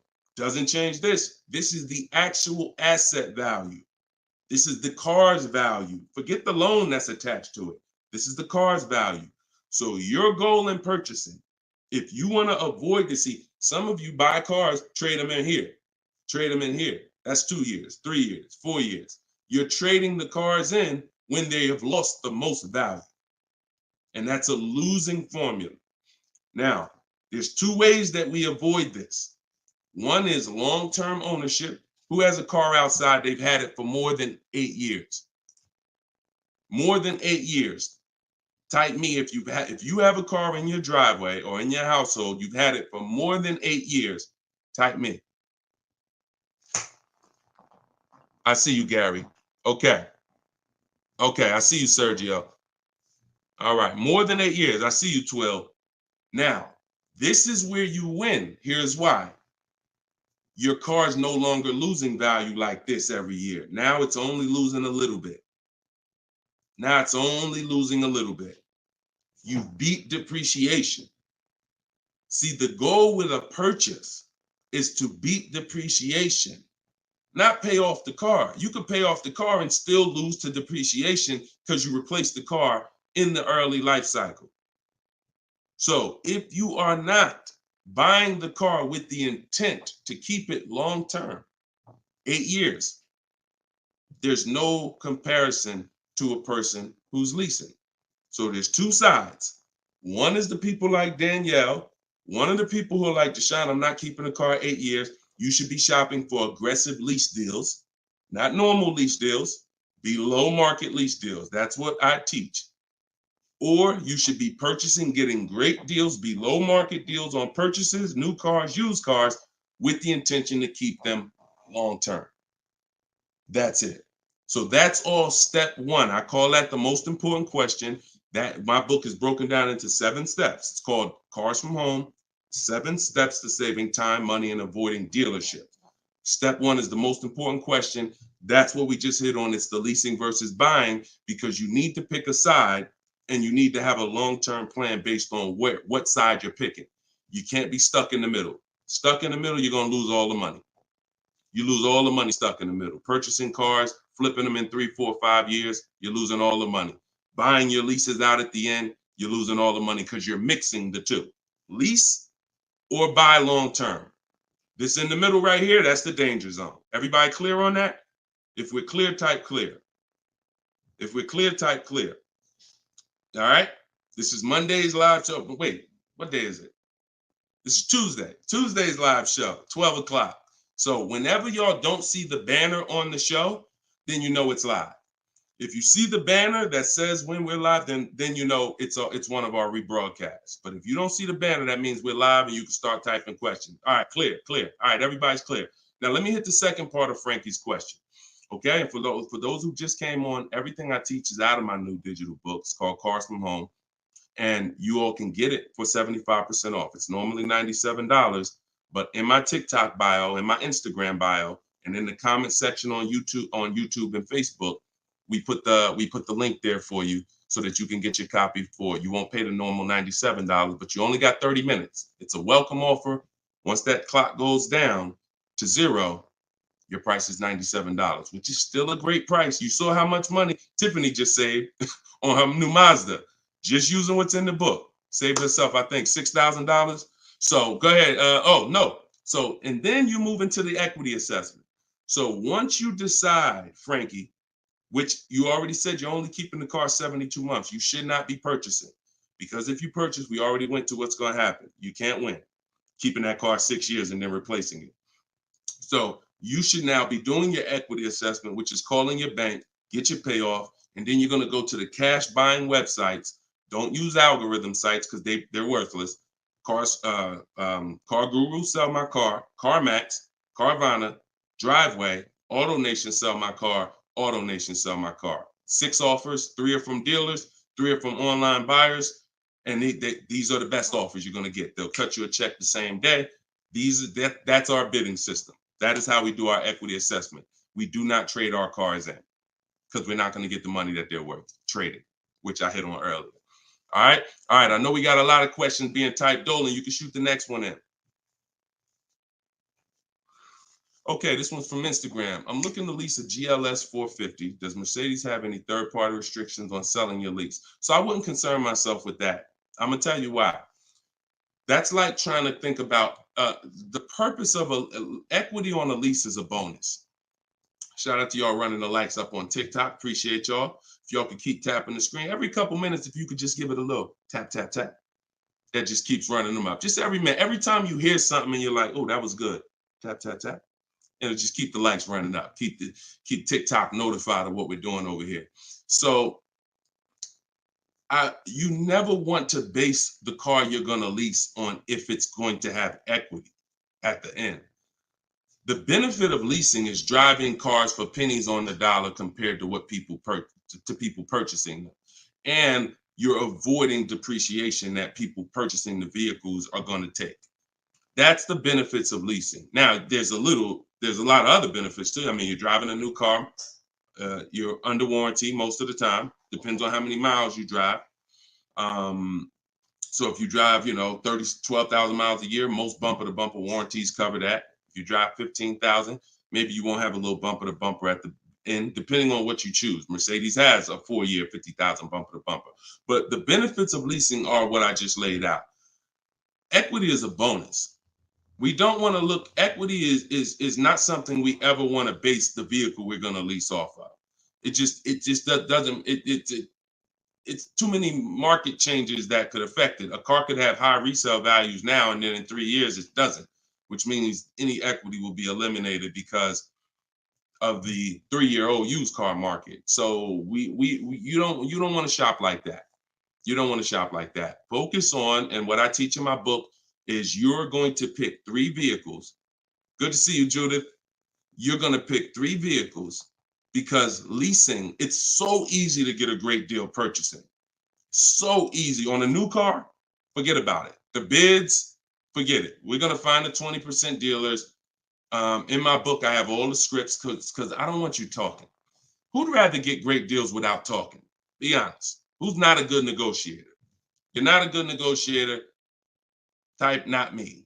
Like you just be honest. I don't ever want you to put yourself in a position where you need to talk. And if you start talking to somebody who's trained to talk and dissect and get information and then tailor a deal, you're going to lose. So in my book, everything is silent. The only people we talk to when we talk to people are managers, because those are different conversations if we need to have them. We're never talking to salespeople besides when we're coming on to test drive the car. We're never talking to salespeople because we just don't know who we're dealing with. So when we're online, we're always typing. That's why I say go online. My strategy is called the 25 to 5. We go online and we contact 25 dealers, go to their website. I have copy and paste templates in there that you just fill in what you want. But if you're going to do it your way, that's fine. But I'm telling you, you don't want to deviate from this format because you're going to get yourself in trouble and you're not going to get the results. You want to be able to connect with a large amount of dealers so that you could get 5 offers, at least 5, because 4 are going to be overpriced most likely, but 1 is going to beat everyone else. So, but when it comes to a lease, there is the lease program. that the dealer can't control. So if we don't know what a lease program is until we shop offers. So there's no way you can look at the residual value. You can look at all this money factor. I know some of you who are in the math, you're like, oh, well, I'm gonna just look at the money factor and see. You can't tell because it can have a high money factor, but it have some good rebates. The only way we know a great lease deal is to shop the market, get our offers, and then if the lease program, if the best offer doesn't get you under 1.5% with no money down, then it's a bad lease program. It's a bad lease program. In which case, we move to another vehicle. So I'm not going to ever co-sign leasing a bad vehicle a vehicle with a bad lease program. I've had all types of people hit me, Deshone, I'm looking at this Range Rover, man, but I did all the offers, and they'll be in the group. We have a private group, and I get to talk to people all around the country about this stuff.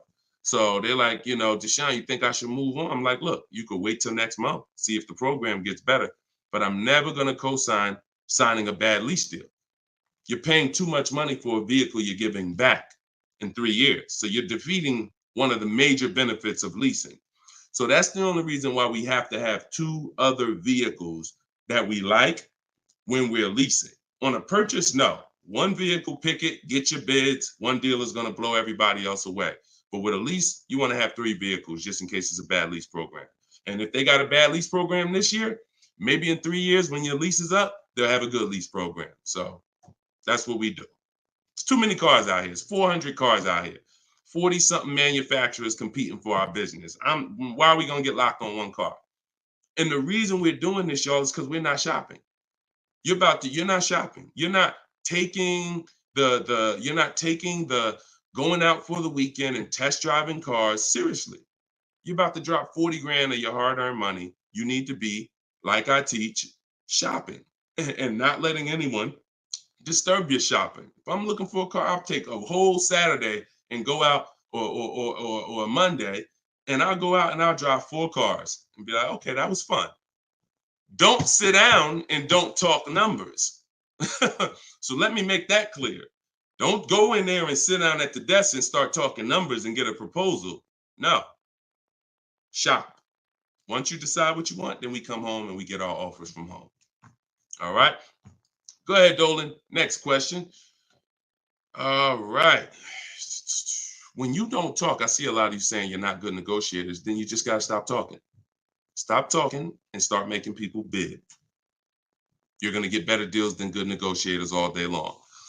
Heard you loud and clear on the rebroadcast. I'm here live. All right. Welcome, Jill. Looking for a car now. Profited on a sale, so coming in clean. Need to rebuild credit. Lease cheap car, finance car under 5-6 grand. It depends on where your credit is. If you're in the mid-6, I teach something called, profile over score. So if you have a paid off car, if you have nothing gets you approved for a car like on-time car payments. If you've been making on-time car payments for 2 years, 3 years, you're typically gonna get approved for most leases. As long as you're not going from like a $450 payment to a $900 payment. But if I'm in a state where if I'm in that mid-6s, 660, 670, I go for the lease. If I'm in the low 6s, then I go for what I call a smart car, which is the car to set you up to lease. So your goal is to get the least expensive car you can get a loan on, quality car. You want to go small as possible, and small as possible for you might be you need a sedan. You might need 3 rows. But I teach something, and that's what we were talking about when I posted that review that Barrett wrote for our book today. He was like, we get a wish list for needs versus wants, because oftentimes we confuse these. Needs are things you can't live without. I need to have this, or the car's not going to do what I need it to do. I need to have it. Wants are things that you'd like to have, but you can live without. When it comes to getting a smart car, and it's not the little smart car, y'all. I have a different. That's a different meaning for us. It means saving money at the right time. That's what we call smart cars. Saving money at the right time. So if you can't qualify for a lease and you want to set yourself up, then the vehicle you get now is super important. The vehicle you get now could either set you back from leasing because you bought too much vehicle, payments too high. You didn't buy a dependable vehicle. It's not going to last. It's going to start having problems. It's going to break down. You might miss payments because of that. These are all the things you want to avoid. This is why I'm giving you these boundaries that you don't, kind of go off of. But this usually happens when you're trying to get too much car. Quite honestly, if I was trying to get a smart car, I would be trying to get the smallest car I could, drive it for 2 years. Let the family be uncomfortable. Listen, y'all, I know it's tight, but in 2 years, I'm gonna get out of this and I'm gonna drive off the lot in a brand new lease. So the key is the payment's gonna be low because those smaller cars are only 25 grand new, 28 grand brand new. When you get them used, you could get a nice one for about 10. Finance it. You don't have to take a 10-year-old one. So you want to get one that's relatively, good. It needs to last you 2 years, or the plan's messed up. So you get the smallest car you possibly can. You drive that 2 years. That's your sacrifice car, and then you flip out of that car. Well, after you have 2 years of on-time payments, you flip into a brand new lease, and then you're leasing new cars from now on. That's what I do, depending on your situation. If you're high sixes, mid sixes, and up, I go for the lease. If you're under that, then I would go for the smart car. Okay? All right, keep me posted. Good job. Just having a plan. Having a plan. Go ahead, shoot the next one up, Dolan. I forgot to tell you. Yeah, I see you, Jill, and keep that up. This is a different Jill, I think. This is a means to my dream car. I'm a patient. Yeah, I'm patient. My husband has the needs car. There you go. There you go. You can flex in 2 years. You can flex in 2 years. You do this right. You drive this car for 2 years. You don't miss any payments. Make sure when you're buying a $10,000 car and you finance it, payments are $250 a month for 5 years. You don't have to take a 6-year loan. You don't want to take a long loan on a smart car. You want to take a shorter loan, pay $250 a month. Now you're not going to miss those payments. Max at 300, depending on the interest rate, could go higher, 325. But the point is that's affordable. So it's not going to mess up the plan versus you trying to pull out in a $25,000 used car with a high interest rate. Now your payment's $575 a month. You get what I'm saying? So just stay focused, stick to the plan. All right. This is another Jill from YouTube, I believe. Buyout is, go ahead, keep that one up. Oh no, I saw that one. Get the one you just had up, Dolan, from the other Jill. Yep, thank you. So buyout is $36,000 on my 2023 Audi Q5. I want to lease a Range Rover Sport. Should I sell on my own or turn into the dealer? Doesn't look like, and I'm just going to tell you, this is not usually when we do an equity assessment. Now, if you can get out, break even, great. You're driving a 2023 Audi Q5. I don't know who told you that you could switch cars that fast, but it doesn't happen that way. And so the only time in history that we've been able to switch cars that fast is when there was a once in a lifetime seller's market, 2021, 2022, 2023. Once in a lifetime. Chip shortage, every single car was worth 5,000, 7,000. To some of the trucks were worth 10 to 15 grand more than they would normally be worth. Now, I told people back in 2020 that 2021 that was going to come to an end, and don't get used to this. But I told everybody who would listen, you need to cash out now because your vehicle is never going to be worth more today, never going to be worth more than it is today. But that's over. So if you may have cashed out, some people, you sold a car. If you sold a car back then, you can type, type dollar signs. If anybody sold a car from 2020 to 2023, and you got crazy value for it. Some people were like buying cars, and 2 years later, they got all the money back. I did that twice. I leased a brand new Jeep, 2018, and I sold it in 2021, and I made $8,900 after I drove it for 3 years. And my mother, I helped her sell her Mazda CX-5. She was a low mileage driver, and I helped her cash out. She made $10,200 after she drove it for 3 years.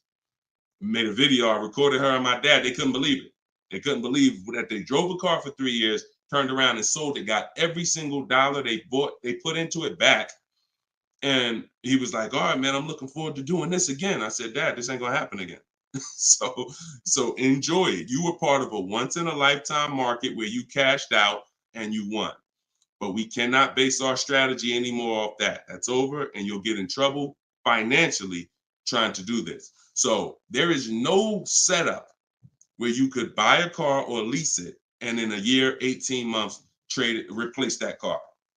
Just not. Because we already talked about earlier, let's take a $50,000 car. A year later, if you don't drive it 1 mile, what's it worth? Didn't drive it 1 single mile, just parked it right outside your house. 43, 44, max, absolute max. So when that car is losing value like that, whether you bought it or leased it, the asset, it's what the car is worth. Forget about the finances attached to it. You can't, and look, if it's a Jeep Wrangler, if it's a car that has a high resale value, like a Jeep Wrangler or a G-Wagon, these are top 10 best resale values in the world, then all I'm gonna do is after I lease it, I'm just gonna sell it and I'll make the equity. But I'm not going to look to trade that car or replace that car in a year, 18 months, break my lease contract. Now you do your equity assessment, Jill. Call your leasing company, find out what your payoff is. You said it's 36. Now, if you can get offers higher than 36, then you can get out. Very simple. So get the offers from the companies that I mentioned about 15 minutes ago. I laid out the 6 companies. But when you lease, though, you must put no on those websites. It's going to ask you, do you have is the vehicle owned, leased, or financed? You want to put owned, because something triggers on their websites. They think every lease has a third-party restriction. Most of them do, but if you just want to find out what the market value is for your car, and if you could get out and make some money or break even, then yes, you can jump out, no problem. But if you see that your buyout is this and all the offers are below that, then what you're now about to do, even if you say, because some people will say, all right, well, I'm gonna walk in the dealer, see if they can work a better deal than that. No dealer is going to give you more than the online buyers. So if you run those online quotes and all of them are less than your payoff, all a dealer is going to do is take the negative equity and the desperation for you to get out and roll that negative equity over to your next vehicle because you're desperate to get out for no reason. So that's the real. You can do what you want. I would suggest you don't get out of your lease. You don't break a lease contract until you can financially do it, which means I can break even, I can sell, and I can get equity, or either break even.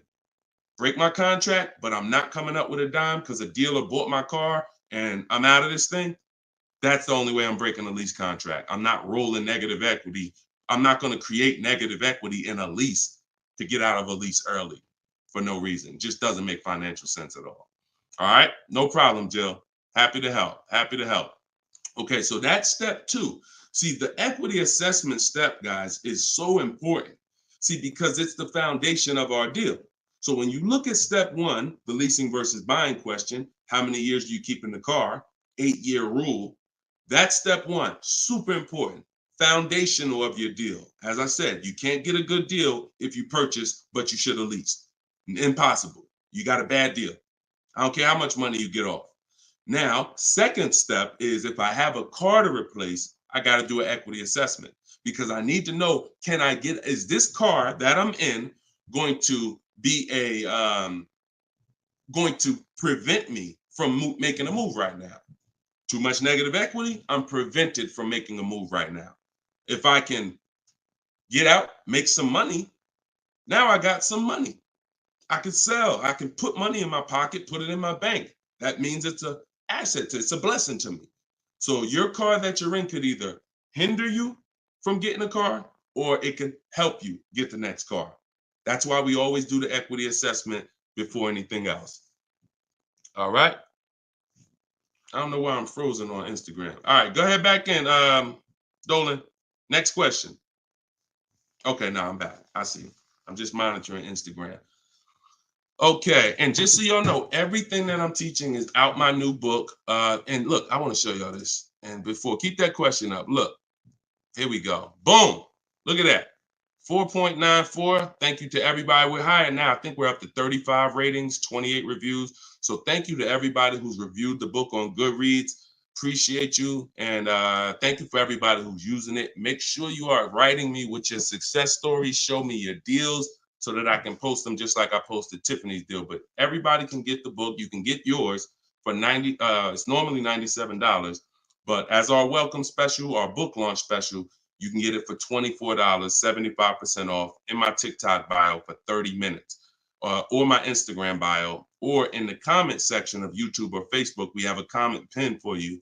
And if you're watching us on TV, you can use your phone and you can scan the QR code here on the screen, and you can get your copy for 75% off. But once that timer hits 0, if you visited that page and the timer it started, once it hits 0, the price does go back up to $97, which is still a great price. It's a great price either way. And it'll be in your inbox in a couple minutes. Okay, this is from Instagram. I use your template in the book to ask for quotes. Their response is the lowest offer you ever received. They are being difficult and giving me their best offer. What's the best way? Use the scripts. It's just conversation. Hopefully you listen and you have a separate email, because you're not going to have intelligent conversation with 5, 7, 10 dealers mixing personal emails. So every part of the system is important, having a separate shopping email. So everything in there is dealers. And now everything they're saying, we have a response for. Every single thing.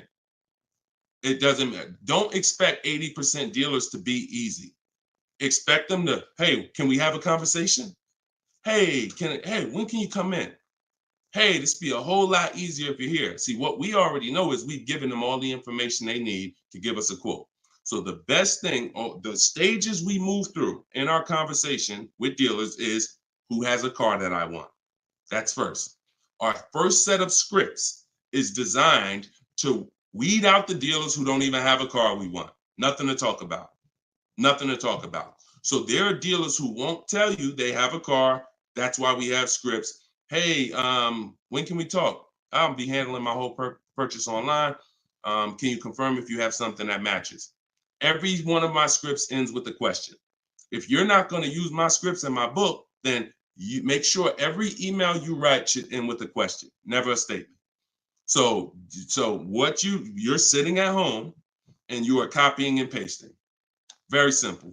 Everything they say, we have a response, because I use those scripts. I'm from inside the dealers for 14 years. I know those scripts. Hey, it'd be easier if you were here.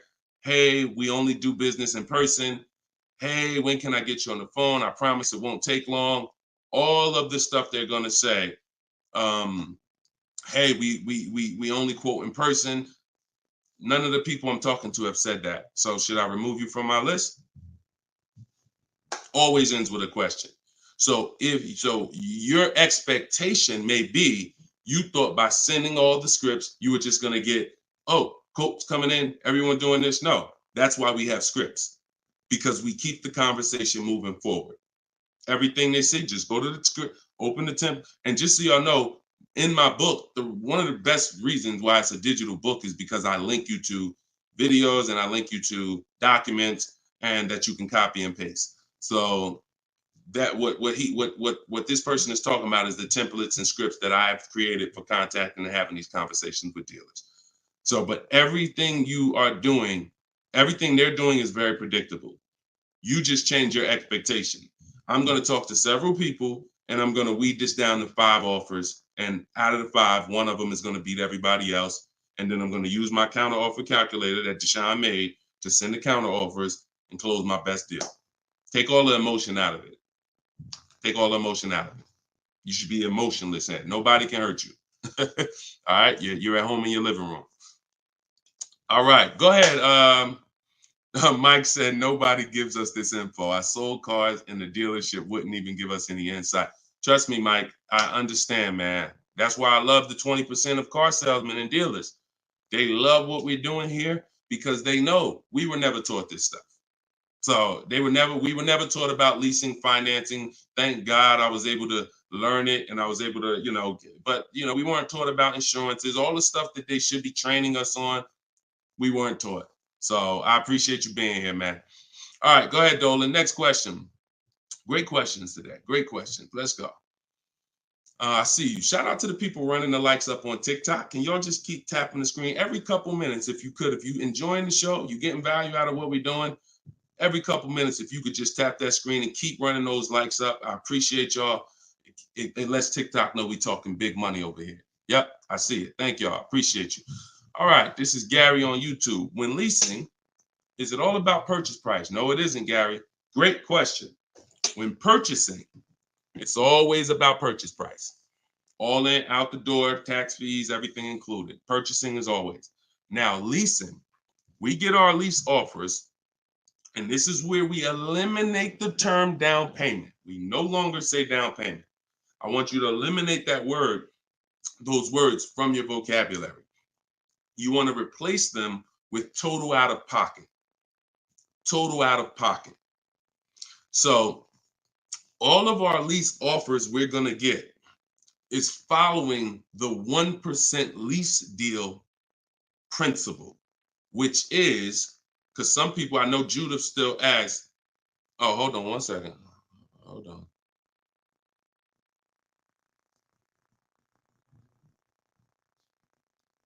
Okay, I think my wife's headphones hooked up to the broadcast here. Thank you for letting me know, Judy.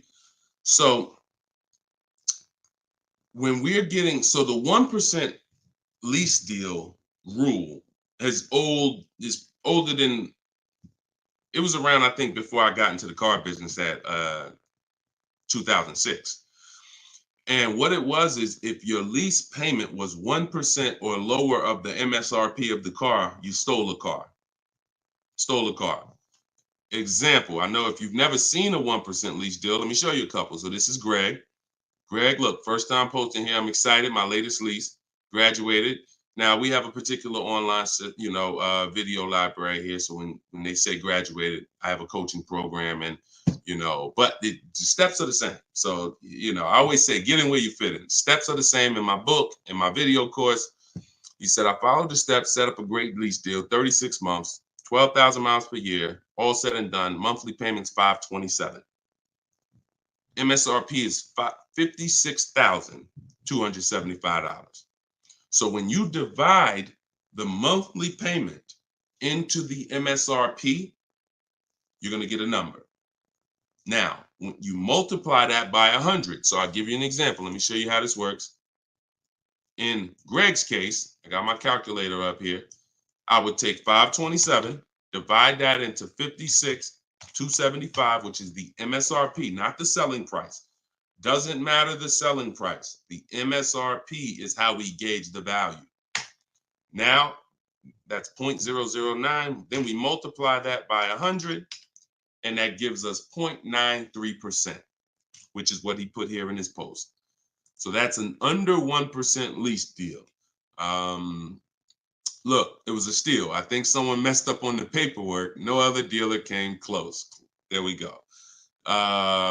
Same thing with Freena. Freena just got a Jeep a little while ago. Look, her deal was better than his, my God. But it's a better lease program. Jeep had a better lease program at the time. So, I mean, she got a $579 a month lease on a 65,950 Jeep Grand Cherokee hybrid. Out of control. So this is how we're shopping. You want to follow the format of the 1% lease deal, which is I shop with 12,000 miles per year. If I'm doing 18,000, I'll adjust it later. If I'm a high mileage driver, who's a high mileage driver? You drive more than 20,000 miles per year plus. Who's a high type HM if you're a high mileage driver? All right, type HM. You adjust it later. 25,000 mile a year lease. You always shop with 12 because that's how we judge. I see you, Mr. Silver. That's how we judge. I see you, Ado Johnson. Or no, AD Johnson. Sorry. So still going to, this is still Gary's question. This is why we're not focused on the purchase price when we're shopping lease offers. We're focused on looking at the formula that we use to judge a great lease deal. And everything we do, I have 3 rules. 1% lease deal, I didn't make it up. That's a steal. In between 1% and 1.5%, that's a deal, because that's still better than a purchase. It's still great value. When you compare it to someone who's purchasing, they're paying tons more.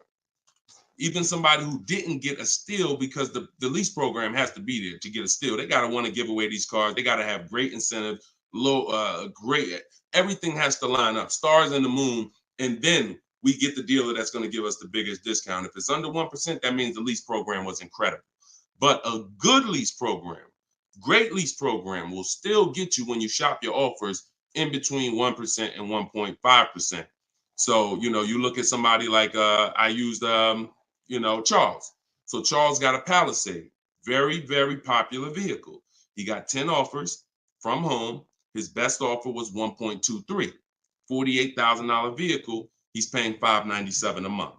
Now that same $48,000 vehicle, and this, I'm about to hit on something that I said earlier, but I'm gonna really bring it across home plate right now. It's impossible to get a great deal when you purchase, but you should have leased. Because look, $48,000 Palisade, you guys know, we talked about it earlier, every $5,000 on a loan is about how much per month? Every $5,000 on a loan is about how much per month? I told y'all, stay by the keyboard, because we like to dialogue. So we want to make sure you are always by your keyboard so you could dialogue. Active learning. That's how you're going to get the most out of this show. Active. Okay. Anybody type it yet? Okay. Thank you, Dominic, on TikTok. Yes. $100. So that same Palisade that Charles is driving right now for $597, there are people who financed it, no money down, and they're paying almost $1,000 a month, $900 to $1,000 if they got a 5-year loan. If they took a 6-year loan, they're probably paying $8 something a month for 6 years. He's paying $597. So that's what I say. You cannot. And even when you have a good lease program and you get your offers, 1.23, 1.25, 1.3, great value compared to purchasing that car. You're avoiding the depreciation that someone who's purchasing is going to take, and it's no comparison. So, but there comes a limit. That's the third category. We got the steals, we got the deals, and then we got, I call this, it's time to chill. 1.5%. Above that, it's not a deal. There's no value there. There's very little value there. Now, no, there's no value. And I'm going to tell you why. Just add up all the payments. 1.5%, we're paying too much for a vehicle we're giving back. It's very simple. We're paying too much for a vehicle that we're giving back. When you take hold on, let me get rid of this. Put the banner back up for those of you who want your book at 75% off. Just scan it right there. Once you get above 1.5%, there's no value, because if you take a $40,000 vehicle, a steal at 1% is $400 a month. A deal is between 4 something and 6. That's 1 to 1.5. 600 a month. Now, above 600 a month, let's take 650. That's 650 divided into 40,000. 650 divided into 40,000. That's a 1.6 lease. I never signed it.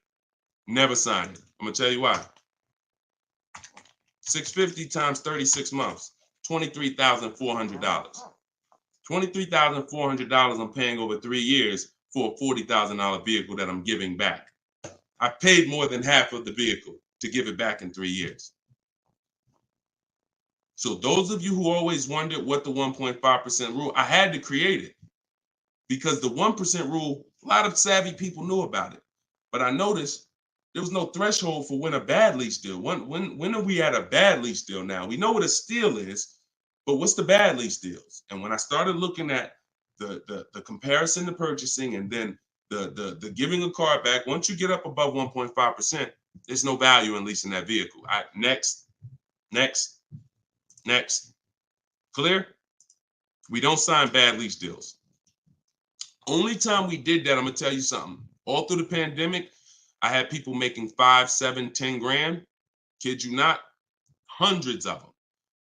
If they were making that kind of money selling their leases, then that was the only exception. Some of them will take a 1.6 lease, put money down. Some of that big equity they had that they didn't even know they were going to have, they would put it down to lower their payment. But that was the only exception back then. I never co-signed somebody doing it now. Okay? There we go. Gary, Gary, in my TikTok bio, are you on my email list? Send me an email. You want the whole, you just send me an email and we'll make sure we get you in. And that's a special price, and I'll get you the special price to join us. Okay. I don't know how, can we communicate on YouTube? I don't think we can.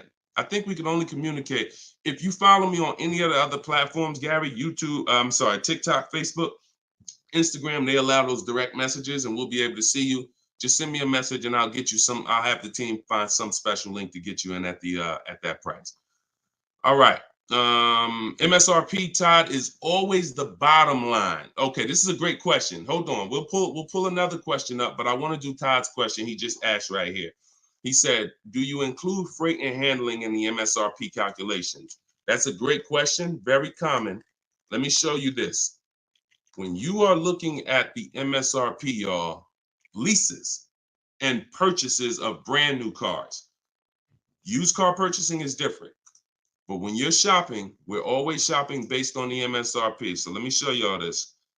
I'm actually going to save a window sticker right now, and I'm going to bring it onto the show. Hold on. All right, so let me go here. Boom. Check this out. All right, here we go. Hold on. It's loading. Boom. All right, so here's a window sticker. Now, these numbers can be a little confusing. We want to go right there. Right there. Total MSRP is all we care about. Right there. Total MSRP. Because you do pay for destination to get the car from the factory to the dealership. That's included. Like that's we pay for that. So it's no problem. We need to know. You don't want to account for any of these numbers up here before the option. It's always the bottom line MSRP, total MSRP. Now, if you ever see an addendum next to a window sticker, you see a handwritten addendum or a typed addendum that takes this total MSRP and it gives some other stuff next to it, we pay no attention to that. And in my case, if you're using what I'm teaching you, you would never even be talking to that dealer about getting a quote until you got home. So even if you go, the only time we would actually even see that particular dealer, that particular window sticker, is if we showed up to test drive the car and that particular one that we test drove just so happened to have the addendum on it. That's the only time we'd even see it. Quite honestly. It's no way, it's not even something, because we never talk numbers in the dealer. Your leverage is at home. Everything I'm teaching you is your leverage is at home. You can talk to multiple people from home. You can get bids from home. You can put people against each other from home. You're in control from home. You lose all of that sitting down at a car salesman's desk and going back and forth one-on-one. You can see the whole market at home. See, we get below market deals. I want you getting below market deals. There's no way for you to get below market deals without seeing enough offers to know the market. I can never sit down across the table from a car salesman and get a below market deal because I don't know what the market is. I only know what your price is. And every single one of your competitors is going to offer me a different price. Some higher, some lower, depending on who you are. And so I can only expose that information by being at home. But yes, everything we are doing is always based on that total MSRP, and that's how we do our calculations. Okay, great question. If everybody's getting value out of the show, could you type some dollar signs? Just type a dollar sign if you're enjoying the show so far. So if whenever you see this show, if you see the banner above us, then this is a rebroadcast. But if there's no banner, then we're live. So you can ask your questions, but you can always make sure that I always want to make sure that you guys have access to the live shows so that you can use them. But even the rebroadcast, if you're sitting watching the rebroadcast, you're going to get the same value pretty much as somebody here live, because somebody's going to ask the same question you had. I can almost guarantee it. So I'm glad. I see a lot of dollar signs. Perfect. I see a lot of dollar signs. If you haven't subscribed to us on YouTube, please subscribe so that you can keep in touch with what we're doing here. And certainly, good job. I'm happy everybody's getting value. Go ahead, Dolan. We got a few more minutes. Post another question. Great questions today. All right, this one's from Instagram. I haven't had any car leases on my credit before. How likely will I be able to lease an $80,000 car? I have great credit. If you got great credit and income, then you could go for it. Great credit and income, you could go for it. Whether you have the car. Now, I'm going to tell you something. Mercedes did not want to be people's first lease. So there are snooty brands out there. I cannot tell you that because BMW may not be that way. Audi may not be that way. Range Rover may not be that way, because I think Chase does their leases. So, but when it comes to Mercedes, they didn't want to be your first lease. You really had to have some type of comparable credit. But if you have great credit and you have the income, then certainly I'd be going for a lease. No doubt about it. No doubt about it. Just like the chicken and the egg, you know what I mean? Like, which comes first? Or it's better is the job and the experience. You can't get a job without experience. You can't get experience without a job. So in this particular case, somebody has to be your first, lender, and most of them will. Yeah, most of them will. You know what I do too? One more thing. I have this in my book too. Just so y'all know, every little detail is not left out, because I've been doing this since 2006. I've heard every question, and I knew every question has a place. What I do, if I'm you, is before I even shop for a car, if I don't know for sure, even with great credit, if I could get approved, I would call and I'd ask for the finance manager, and I'd tell him my situation. And I say, hey, look, you know what? I got a 740 credit score. I make this a year. I never leased before, but what do you think? And if a Mercedes finance manager would tell you, nah, it's probably not going to work with Mercedes. But someone else would say, nah, that's fine.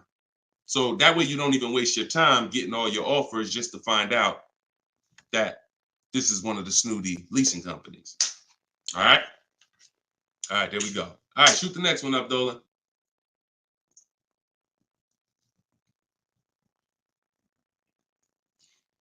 Jason Hughes from IG. 12 to 15K in equity. Great job. Okay. I mean, it's nothing you did, but if you got the equity assessment and you got bids, great job. Now, wait a minute. It doesn't sound like you got bids. And I'm going to tell you why. Because it wouldn't be an equity range. That sounds like an estimate.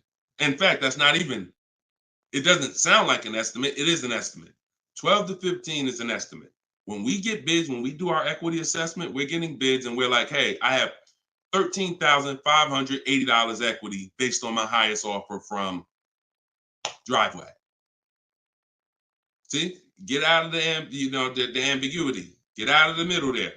Let's get finite, definite numbers and stay out of these ranges and estimates, especially on things that take us 20 minutes to do.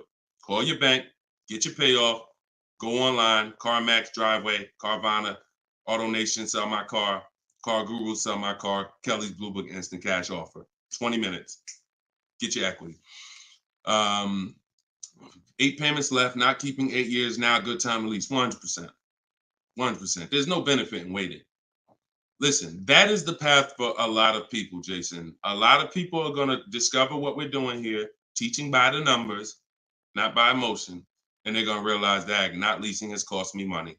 Should I wait or should I just transition now? There's no reason to wait. The only thing that would make you wait when you do your equity assessment is you have too much negative equity, you can't get out. That's the only time. Or you have a credit situation where you need to actually get your smart car, get a car for 2 years, rebuild your credit, and then go lease. Anybody else, no benefit. I'd be leasing tomorrow because I had a friend of mine, he's a close friend of mine. He's actually in my program. He uses our stuff. And he's like, he had a Kia Telluride. Well, he had an accident. Vehicle got totaled. Now, he said, now I know the 8-year rule, Deshone. I'm going to lease this next one. He gets his bids. Last week, he leased the Kia Telluride for under $500 a month. The same vehicle that he was paying hundreds of dollars every month for. More. Hundreds of dollars more per month. I don't know what his payment was, but I know what a Kia Telluride costs to purchase. A $45,000 Kia Telluride to purchase with no money down is $800-900 a month.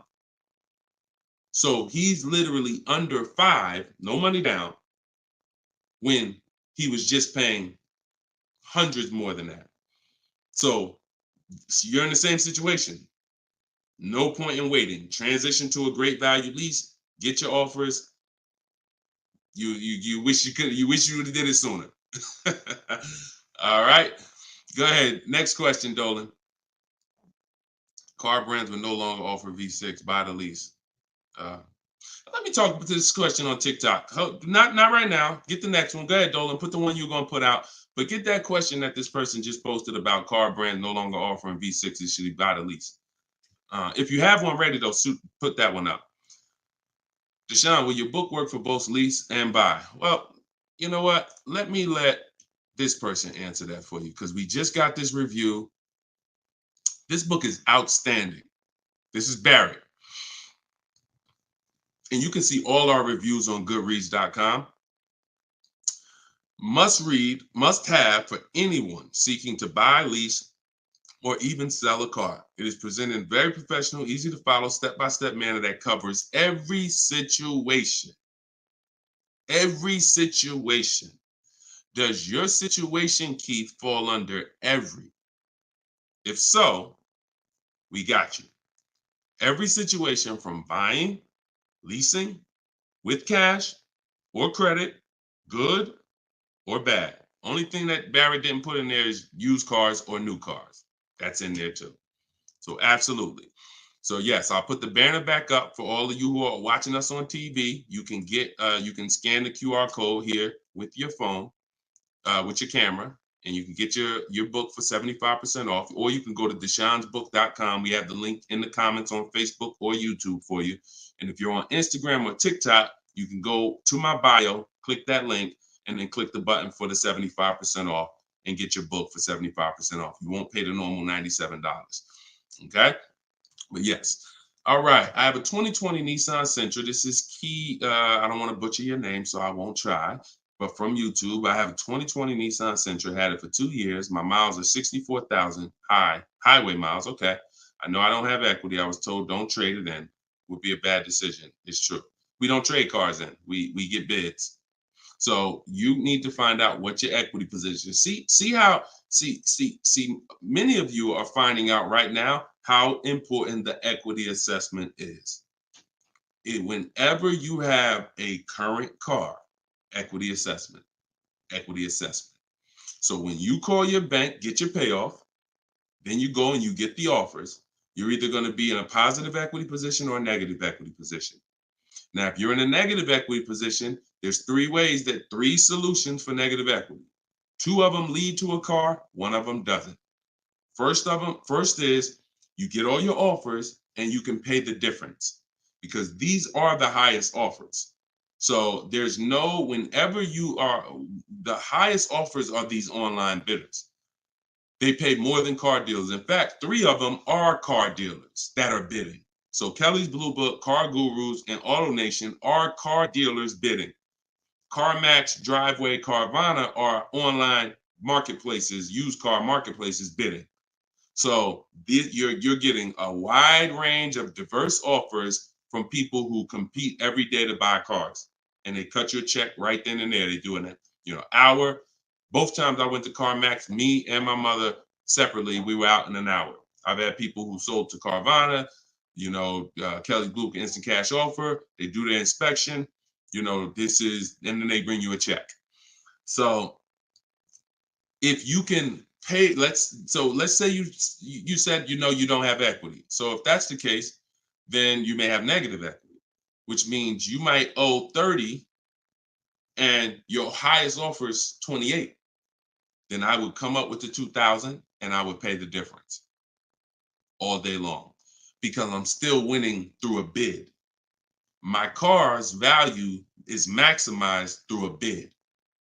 And if I don't get bids, I'm not maximizing my car's value. So now, second, when we can't pay the difference, then that means we must trade. This is the only scenario where we trade because you need now one part of the bidding strategy you can't do. So you're going to do the other part of the bidding strategy, which is now think about what car you want. Okay, I want a Toyota Camry. Now I'm going to get my bids.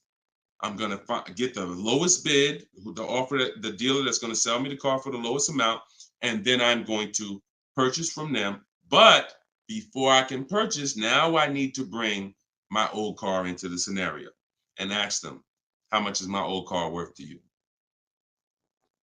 Now that's the winning dealer. You need them to bring that loan because you need them to carry that negative equity you have and put it on top of your existing deal. So you cannot depend on, don't even think that they're going to pay the amounts you had over here. Oh, Driveway was offering me 29. Yeah, you could tell them that, but again, they're not going to be able to pay that. They can't beat all their competition on the bid and then beat all the online buyers on the bid. So that's why I say your first option is always to pay the difference. Because you can win with bids there, you maximize, and then you do a separate transaction, you can still keep them separate. But if you cannot get bid, if you can't pay the difference, your only option is you have to trade that car in, and then you're going to let the dealer who you buy the car from wrap the negative equity into the existing lease. It's hopefully it's a lease because there shouldn't be any reason you're trading that car unless you just want a lease. To buy another car, unless you're saying you're keeping it 8 years, which, like I said, most people, I've been doing this for years, they're going from a finance to a lease.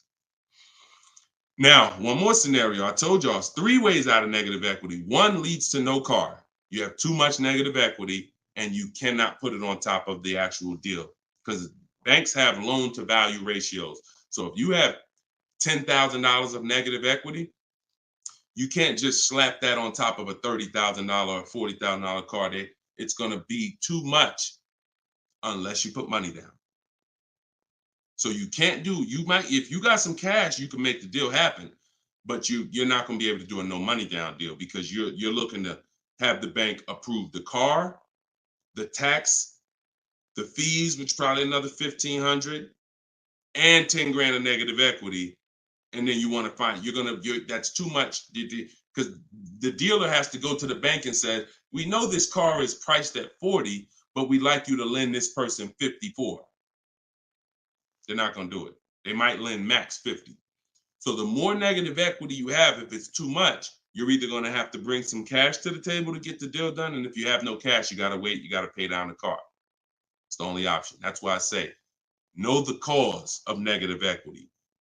It's usually because you haven't leased. 99, I could tell you the way out. I just gave you the way out. That's in my book, 3 strategies for negative equity. But when if you don't know the cause and you just turn around and get another purchase and you're not keeping it 8 years, you're going to be in negative equity again and again. And there's plenty of people, and some of you, maybe you, where you're like, dag, Deshone, that's me. Every time I go get a car, negative equity, negative equity, negative equity. It's like a vicious cycle. And the solution is you need to lease. What's causing that is you don't lease. So you're overpaying by thousands of dollars. All right. So listen, y'all, we will be back. We like to do these shows twice a day. If you're on my email list, you'll get the notification. We like to get through as many questions as possible, keep this around an hour, 15 minutes. And so all of you, appreciate you coming.